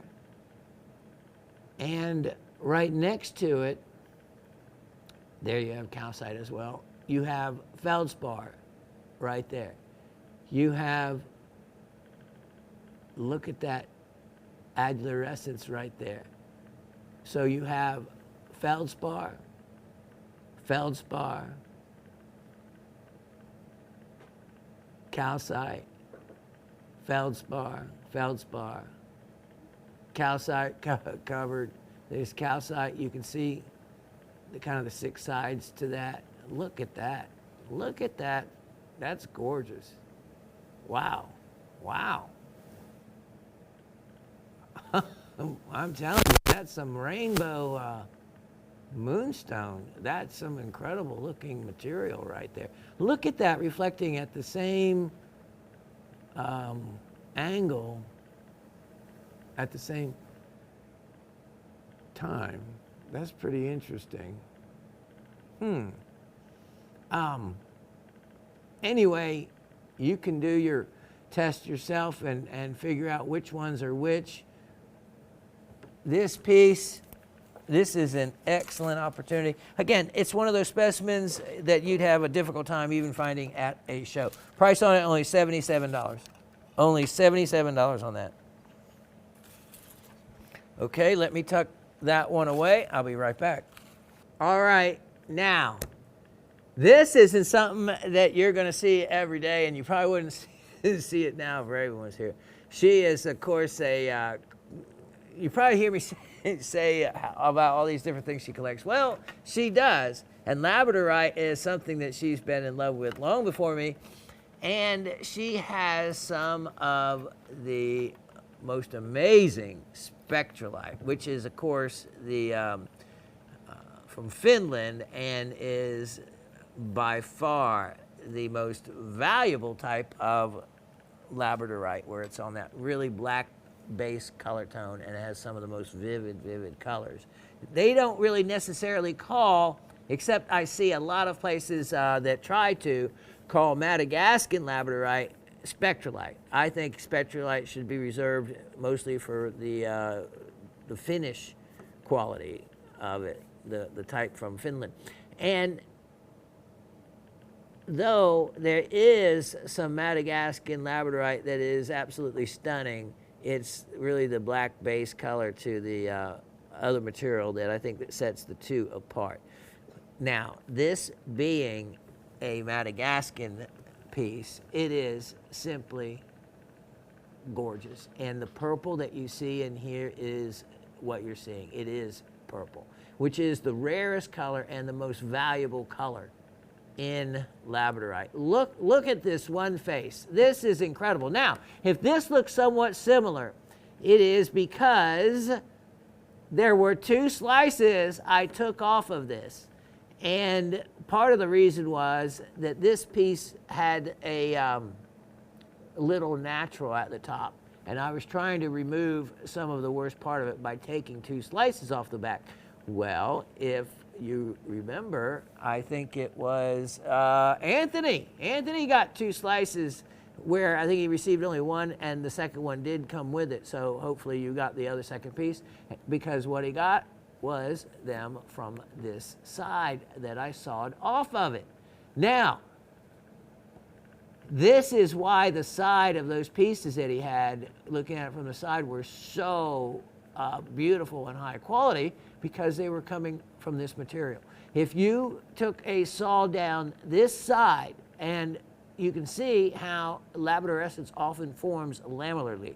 In other words, in layers, and it's often, if it's on one side in a particular direction, oftentimes it's on the other side, opposite it. This, with having the purples in it, is adds a tremendous amount of value. Look at that. So you look at the colors all the way down, and look at how much purple. So if you took some slices this way, in theory, you might be able to get the front and back side of a couple of slices off of here that would produce nothing but these colors. Now, if you go directly opposite it on this other side, they're not there. Well, it's because of this particular angle. And it doesn't take much, as you can see, for me turning it off of that angle, that you don't see the labradorescence. Now, look at that. Even down here, you have some a different form, a different type, but nothing much showing up over here. But that's not to say if you stay parallel to this labradorescence that you won't run into a good deal of this additional color. It's always a gamble, can't say for certain. Those are my experiences with it, but I'd certainly be tempted if I had it. Or you leave it alone and that's what you have, which is certainly beautiful enough. Beautiful enough. Wow. All right. And if I turn it this way, look at that. It's like an eye. Isn't that neat? And look how intense the blue becomes at a, look at that, at a particular angle. Isn't that neat? It's almost like a fish. Look at that. I don't know. There's just so many interesting ways you can view labradorite and what you can do with it. Opportunity is knocking, though, by way of price on that. It's only $77. Only $77, and one cab in the purple range out of that, and you're certainly getting your money back. This is a very, very high quality piece. Now, let me show you as I try to keep up with the time here. Here's a collector's piece due to where it's from, 912619, 912619.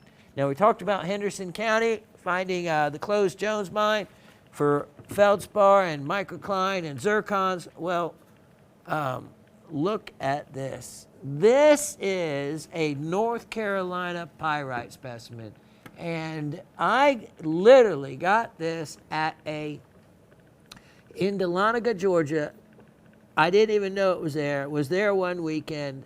My brother-in-law used to be the Chamber of Commerce president there, and I know a lot of people in Dahlonega, which is well, for all of you, whether you're a coin collector or not, Dahlonega was where the U.S. decided to put a mint in the South due to the amount of gold that was being mined, and instead of taking the risk of shipping that gold to either the Philadelphia Mint or another mint and taking that risk in shipping, because we're talking about 1830s, 1840s, and they every method they had for shipping, of course, was a method that was better for robbing.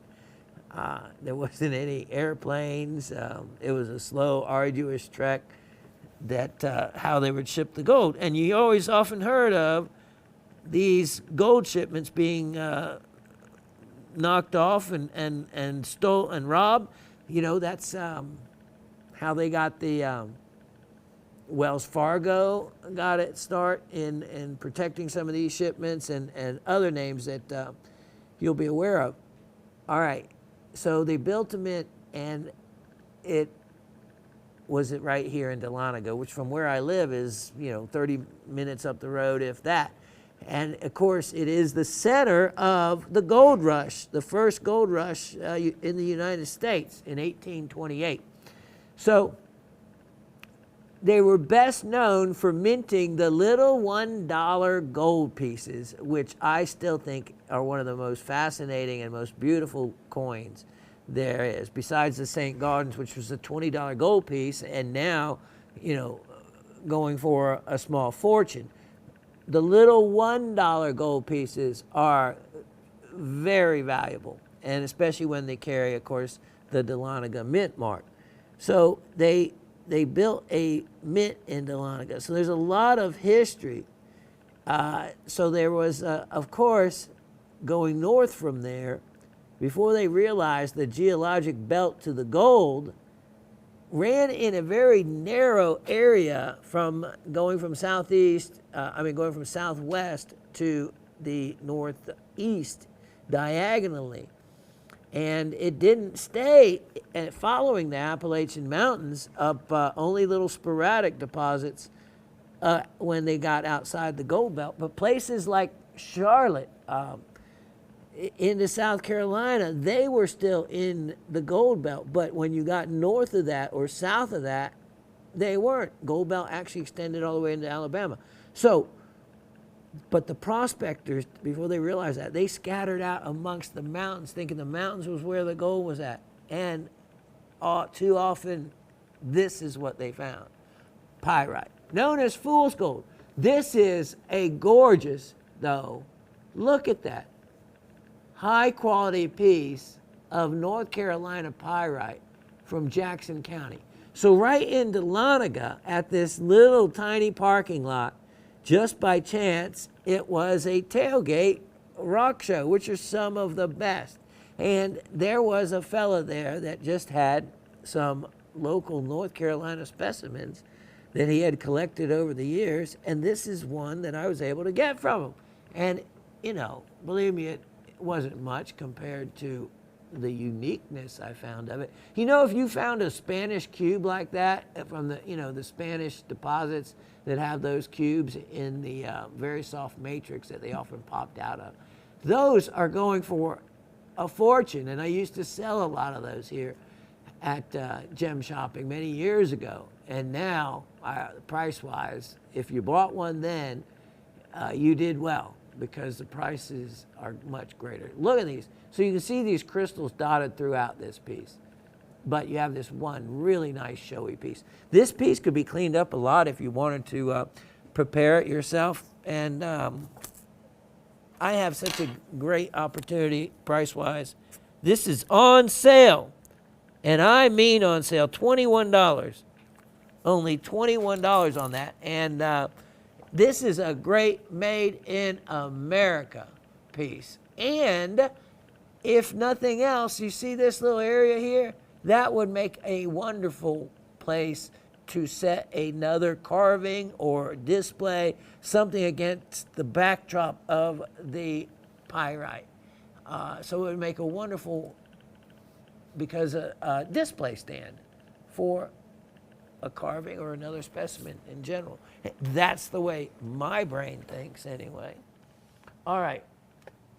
As the clock ticks, one of the other items I want to feature. Yeah, we haven't done a zeolite in a while. Time to do a zeolite. Got to get in those zeolites. I have some of the best values on them, as you know. This is item 1062522. 1062522. And check this guy out. This has an array of snow white quartz, a wonderful stilbite, and then these beautiful apopholites as well. And until you get really close, it's difficult to see the crystals. These are all little quartz crystals. Look at that. Until you see them against another backdrop. Then you can see them as crystals, the way they stand out. But it really looks like snow. Wonderful stilbites, and then some mirror apopholites along with some regular apopholites. Look at the irises in some of those. Let's see if there's any celadonite that we look for, or gonardite, or lomentite. You never know with zeolites. There could be all kinds of other items there. Let's see if it sits up in any clever way. Well, it sits like that. That works well enough for me. All right, price on this one. I have this sale priced as well. And for this kind of stillbite to market, ready, set, $28. $28. That's a really good sale price there. Now, I have, well, this might be cool. Look at this, all right. Wow, all right. This is from some of my own hard labor. 106 1222. 106 1222. This is the last one of these I had. I think I had a couple few of them, but let me clean this off for a moment here. This is a parcel, and since we're talking about some local or close to local homegrown rocks and minerals, look at this. And I tumbled these myself. Look at that. Talk about moonstone. Here you go. This is multicolored Georgia moonstone. A moonstone I've picked. Look at the facet grade quality of that. This moonstone has come from the, wow, look at that. That is beautiful. From that deposit I talked about across the lake that I found that is well underneath the water right now, to gravel from the Vulcan quarries that they have around here, and it's called Crush and Run. And I've walked the gravels, literally walking the gravel roads of Georgia, and found moonstones. Especially the pinkish ones, they stand out against the gravel. And look at that. Look at that clarity to this beautiful gray piece. This is a much higher quality moonstone than you'll normally find, but it's because I've collected these over a good bit of time. Look at that. And boy, look at the cat's eye in that. And not something you can just expect to go out and find. If you do it enough and walk enough and look at the lake and all, you'll gather these things over a period of time, and then you'll have cool stuff to show like that too. Okay, so fact is I should probably keep the entire bunch as I'm looking at those versus the amount of money I'm going to offer them for sale, because they are going to be sale priced, and part of the Made in America collection. And I even have on here, yeah, Forsyth County and Lake Lanier. So it's even on the tag, not only as Georgia Moonstone, but as exactly where I got it, and that I made it, tumbled it, in other words, and coming from Lake Lanier, which is that deposit on the lake, and Forsyth County, which is the Crush and Run County roads and gravel piles that I've dug in. So anyway, kind of silly to sell it for this, but I'm going to offer that entire batch for only $21. $21, which is, of course, for the facet grade quality of some of those, it is, well, you'll figure it out. $21, excellent deal. Excellent deal. I was going to talk about that Galena geode you might have seen in the backdrop, but we'll talk about it another day, because that's a lesson, experience lesson there, that if you haven't seen me make fun of myself, well, you'll want me to do that one, but we won't cover it today, though. I want to show you something else. Item 101 5021. 101 5021. Now, this next piece is a piece that you probably need to have, if for no other reason but educational purposes, for yourself. So you have something to compare when you're wondering if something is pyrite or whether something is chalcopyrite. And wow, look at this. And also something that is a natural color. Now, chalcopyrite is often heat treated, believe it or not, to where it gives it that iridescence. Now, not all of them. There's natural iridescence to pieces, but unfortunately, they have figured out how to heat them and produce an iridescence on them as well. So when you get a piece like this, what's really special about it is the fact that it is natural color. And that's why I have it in the description, natural color. And with calcites. Now, often these can be found with dolomites as well, but I think I determined these to be calcites. Okay, so when you're looking at this and you can see these other colors, which is completely natural, more golden, and some you see a little bit of the iridescence. That's how you know it's not treated, not been heated to give you that color, because you have these other uneven color ones and none of the really flashy ones. But what do you not see in this piece that you saw even in the other pyrite specimen? Now remember, this is just from Missouri, so it's still made in the USA. This one, North Carolina. All right? And the first thing you see, a big square crystal of pyrite. But on this one, dare you to try to find a square. Try to find a square cubed crystal.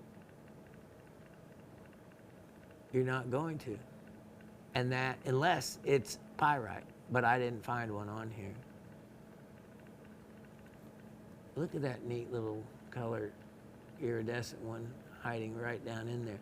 What you're going to find is the other crystal system that is much more complicated that chalcopyrite is found in. And as you can see, there's more triangular type of shapes than you're ever going to find in square shapes. Just no square shapes here. See, you have this triangular shape right there. Look at on the back, isn't that neat? You have some growing around the edge there. Wonderful, wonderful specimen, and a great piece to be able to learn the difference in the crystal form between the two. I have this guy on sale, and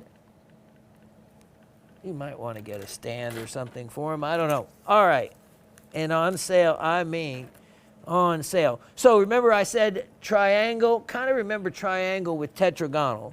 Kind of sounds a little bit similar. They both begin with a T at least, because tetragonal is the pyrite is isometric, which of course if it's a square, that's going to be equal sides, like a diamond. You've seen diamonds form the cubes. Think of it, it's the same crystal system, isometric. Chalcopyrite, though, is tetragonal. Completely different crystal system, and that's why you won't see any equal-sided pieces on this one. Here we go. I have got this at an amazing opportunity now and have marked it down to only $24. $24. But you know what? I bet if it was heat treated and it had all those other purple colors and fake iridescent ones, that you might like it for $24 more. But it wouldn't be the real deal. I'm talking about the real deal for only $24. The natural color, which to me makes a whole lot of difference as to whether, you know, something really appeals to me or not. And that's because I just think that having something that's not been, that's come out of the ground the way it looks is, I don't know, the purist in me wanting that over something that I know has been heat treated. All right, let's see. A few minutes left. Let me get in a couple less expensive items. We've been showing some, yeah, let's do this. Let's show item 1061522. And now, this we showcased earlier a specimen of, and it was big and it was blue. And this one I'm going to show you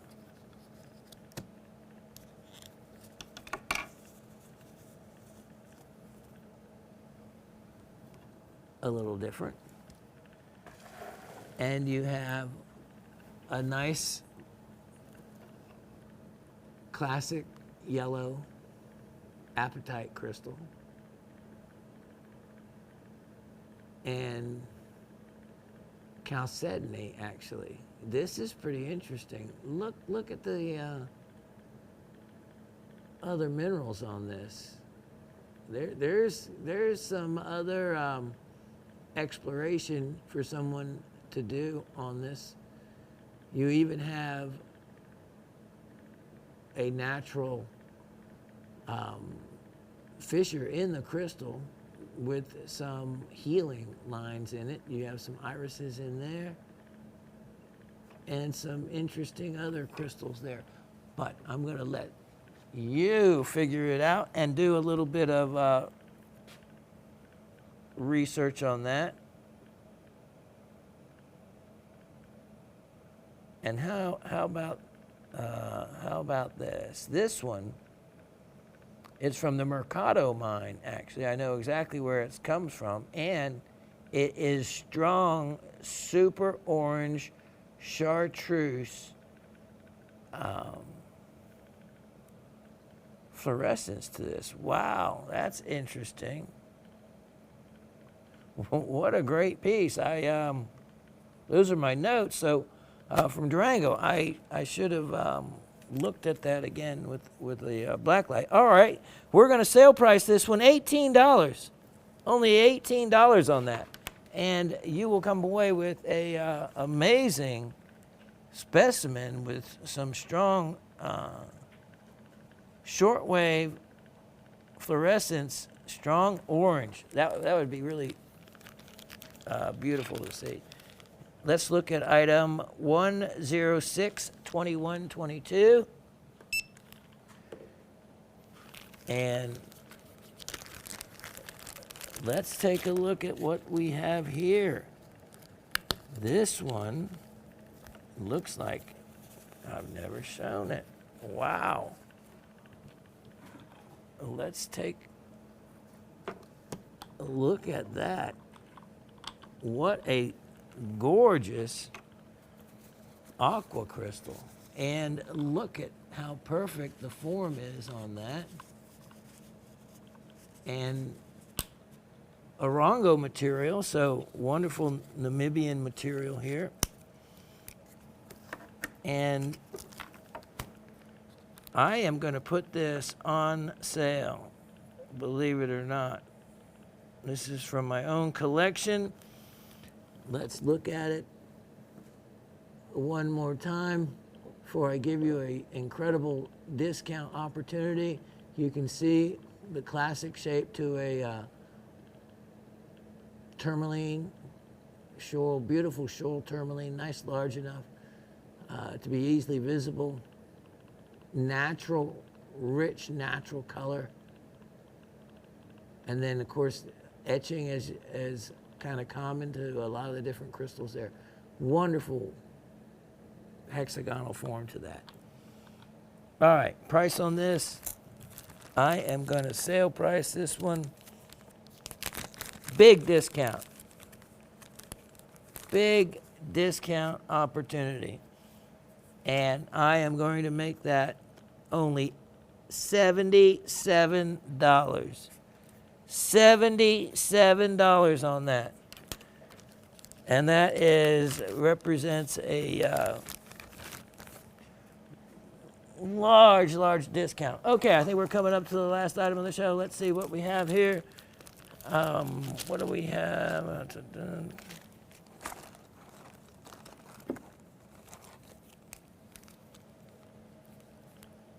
My, oh my, I can't believe this. Well,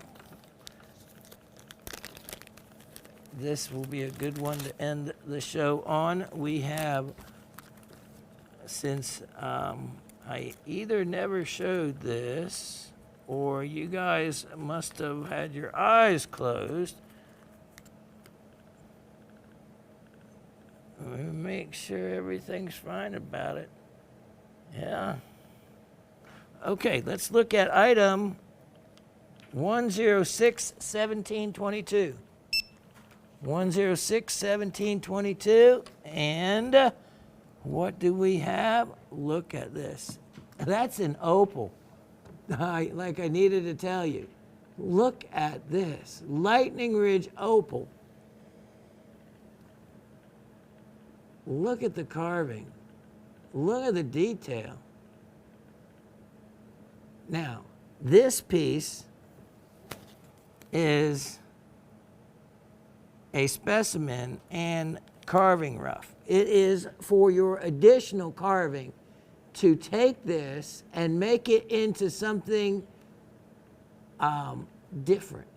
Because if you look at it close enough, you're going to see a woman's hand, a basket of flowers, feet, a dress, and, well, this could be renamed because it's the headless flower girl. The headless flower girl. But that's why I have on here opal specimen and carving rough, because I want to see one of you clever lapidaries out there, which I often have had to do, is take an existing piece with something broken off and carve something new out of it. That's how you get your start, is take something that already has an idea in mind and you can completely redo all of this, but you have something amazing to start with that the rough would have normally cost a lot of money. So if you do decide to do something like that, I want to see what you end up with as a finished product. If nothing else, the quality of this would lend itself to creating quite a few other concept ideas that a clever lapidary will easily come up with. I know I've got a lot of ideas swimming around in my head. Here's the deal. 16.15 carats. How would you like this sale priced right now? The entire piece for $28. $28. And that's such a ridiculous opportunity. Even if you had fun with it as the headless flower girl and left it like it is less than $2 a carat for Lightning Ridge crystal opal. Wow. And with that, we'll be right back with the trivia questions. Okay, so always the show goes by faster than I am ever ready for it to. And I mean, I guess that's why when I first did doing the live show, I mean, at times they would extend my show past 9 o'clock. I do the Monday, what they call the A show, the first show of the day, and it would usually go 3 to 9. I often wasn't done talking then, and they'd for different other reasons redo the show and scheduling, and I'd talk from 3 to 12, and probably could keep going. But when you're talking about what I love to talk about the most, rocks, minerals, anything in that realm, then I can just go on and on. And so many times I just wish I had a live audience in front of me to, get feedback from or shoot questions to while I'm selling. But that's in another world. So anyway, I am glad that so many of you participate in this format and this podcast. I really appreciate all of your continued support. Barbara getting that ring, as much as I, really am going to miss that piece. I am, I guess, much happier to know that where it has wound up at, and where the love and where the great energy is going to come from to make that piece an heirloom piece. And part of my legacy will be you enjoying that ring. And of course, if you need it sized, I certainly can do that. And if you ever want a brush finish on it or anything like that, I'll take care of that as well.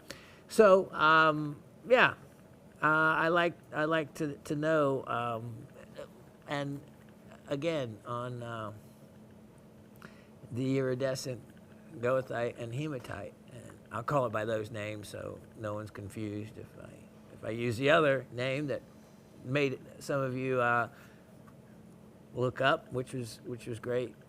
Pieces like that.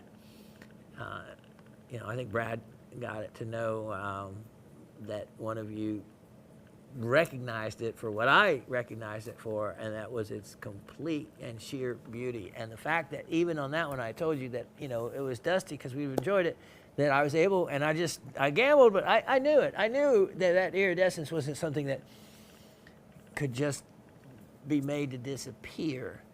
And I totally washed it off in water, got the dust off it, lightly even scrubbed it.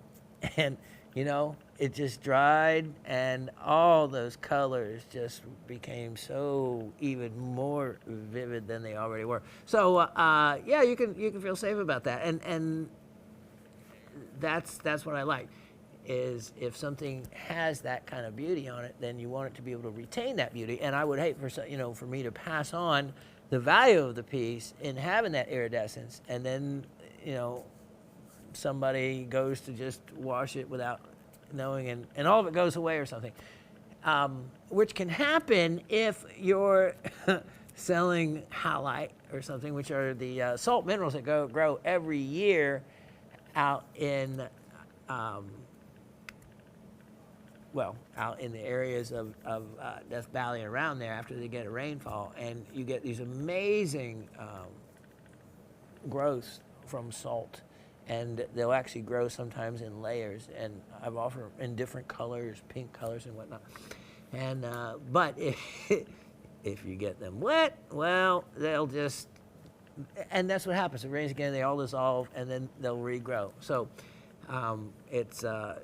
crystals can dissolve in water, but they also, as we've done it right here in this show, grown crystals before your very eyes from week to week, which I am going to, if I can get all my act together and Raven, I've just been focused on other things, then we're going to do a little bit more experimenting in that realm as well. So anyway, 2 questions for you. Trivia. Ready, set? No replaying, no, just use what's up in your mind. And, there's no wrong answers. I want everybody to participate. And whether, it's like Harry, he may get one wrong every now and again, but I know that he is using what he remembered from. Anthony, he said he didn't even remember, but he answered the question and got him right, from last week. So you never know what's stored up there in the old noggin, and that's what I want. I want you to store as much information as possible. And if you learn by getting something wrong, then I know that next time you're asked that question, you'll get it right. And that's often the way we learn, by trial, error, and mistakes. So, like I said, the biggest error or mistake you'll make is by not answering it. And okay, so Just use what you remember, and that is the best answer you could ever possibly give me. Okay, so question number 1. What is the name and country of the best Labradorite? Where it's found and the name of it. So maybe I wrote, what is the name and country of the best Labradorite? Okay, what is the name and country the best Labradorite is found in, and what is it called? So same thing. All right, so name of the best Labradorite, which it is given a different name than Labradorite, and the country from where it is found. That's question number 1. Question number 2 is, what is the easiest or best way to tell a chalcopyrite from a pyrite? What is the best and easiest method to be able to tell the difference between pyrite and chalcopyrite? There you go. Good luck to everybody. Let's see. So coming up, we have hot weather, and after that, we have some more hot weather, and then hot weather after that. All right, so that's the weather for the local area, and I hope all of you can continue to stay cool, and that you had a wonderful, wonderful 4th of July, and that you did get together with some family and enjoy some food and camaraderie. And maybe you just, as Anthony would say, looked eyes down, and who knows what kind of Mother Earth treasure you may have discovered, or that Mother Earth gave up as a gift to you. God bless all of you. Thank you for your continued support, not only of this show, but of Gem Shopping as well. And I will look forward to seeing you again next week. Take care.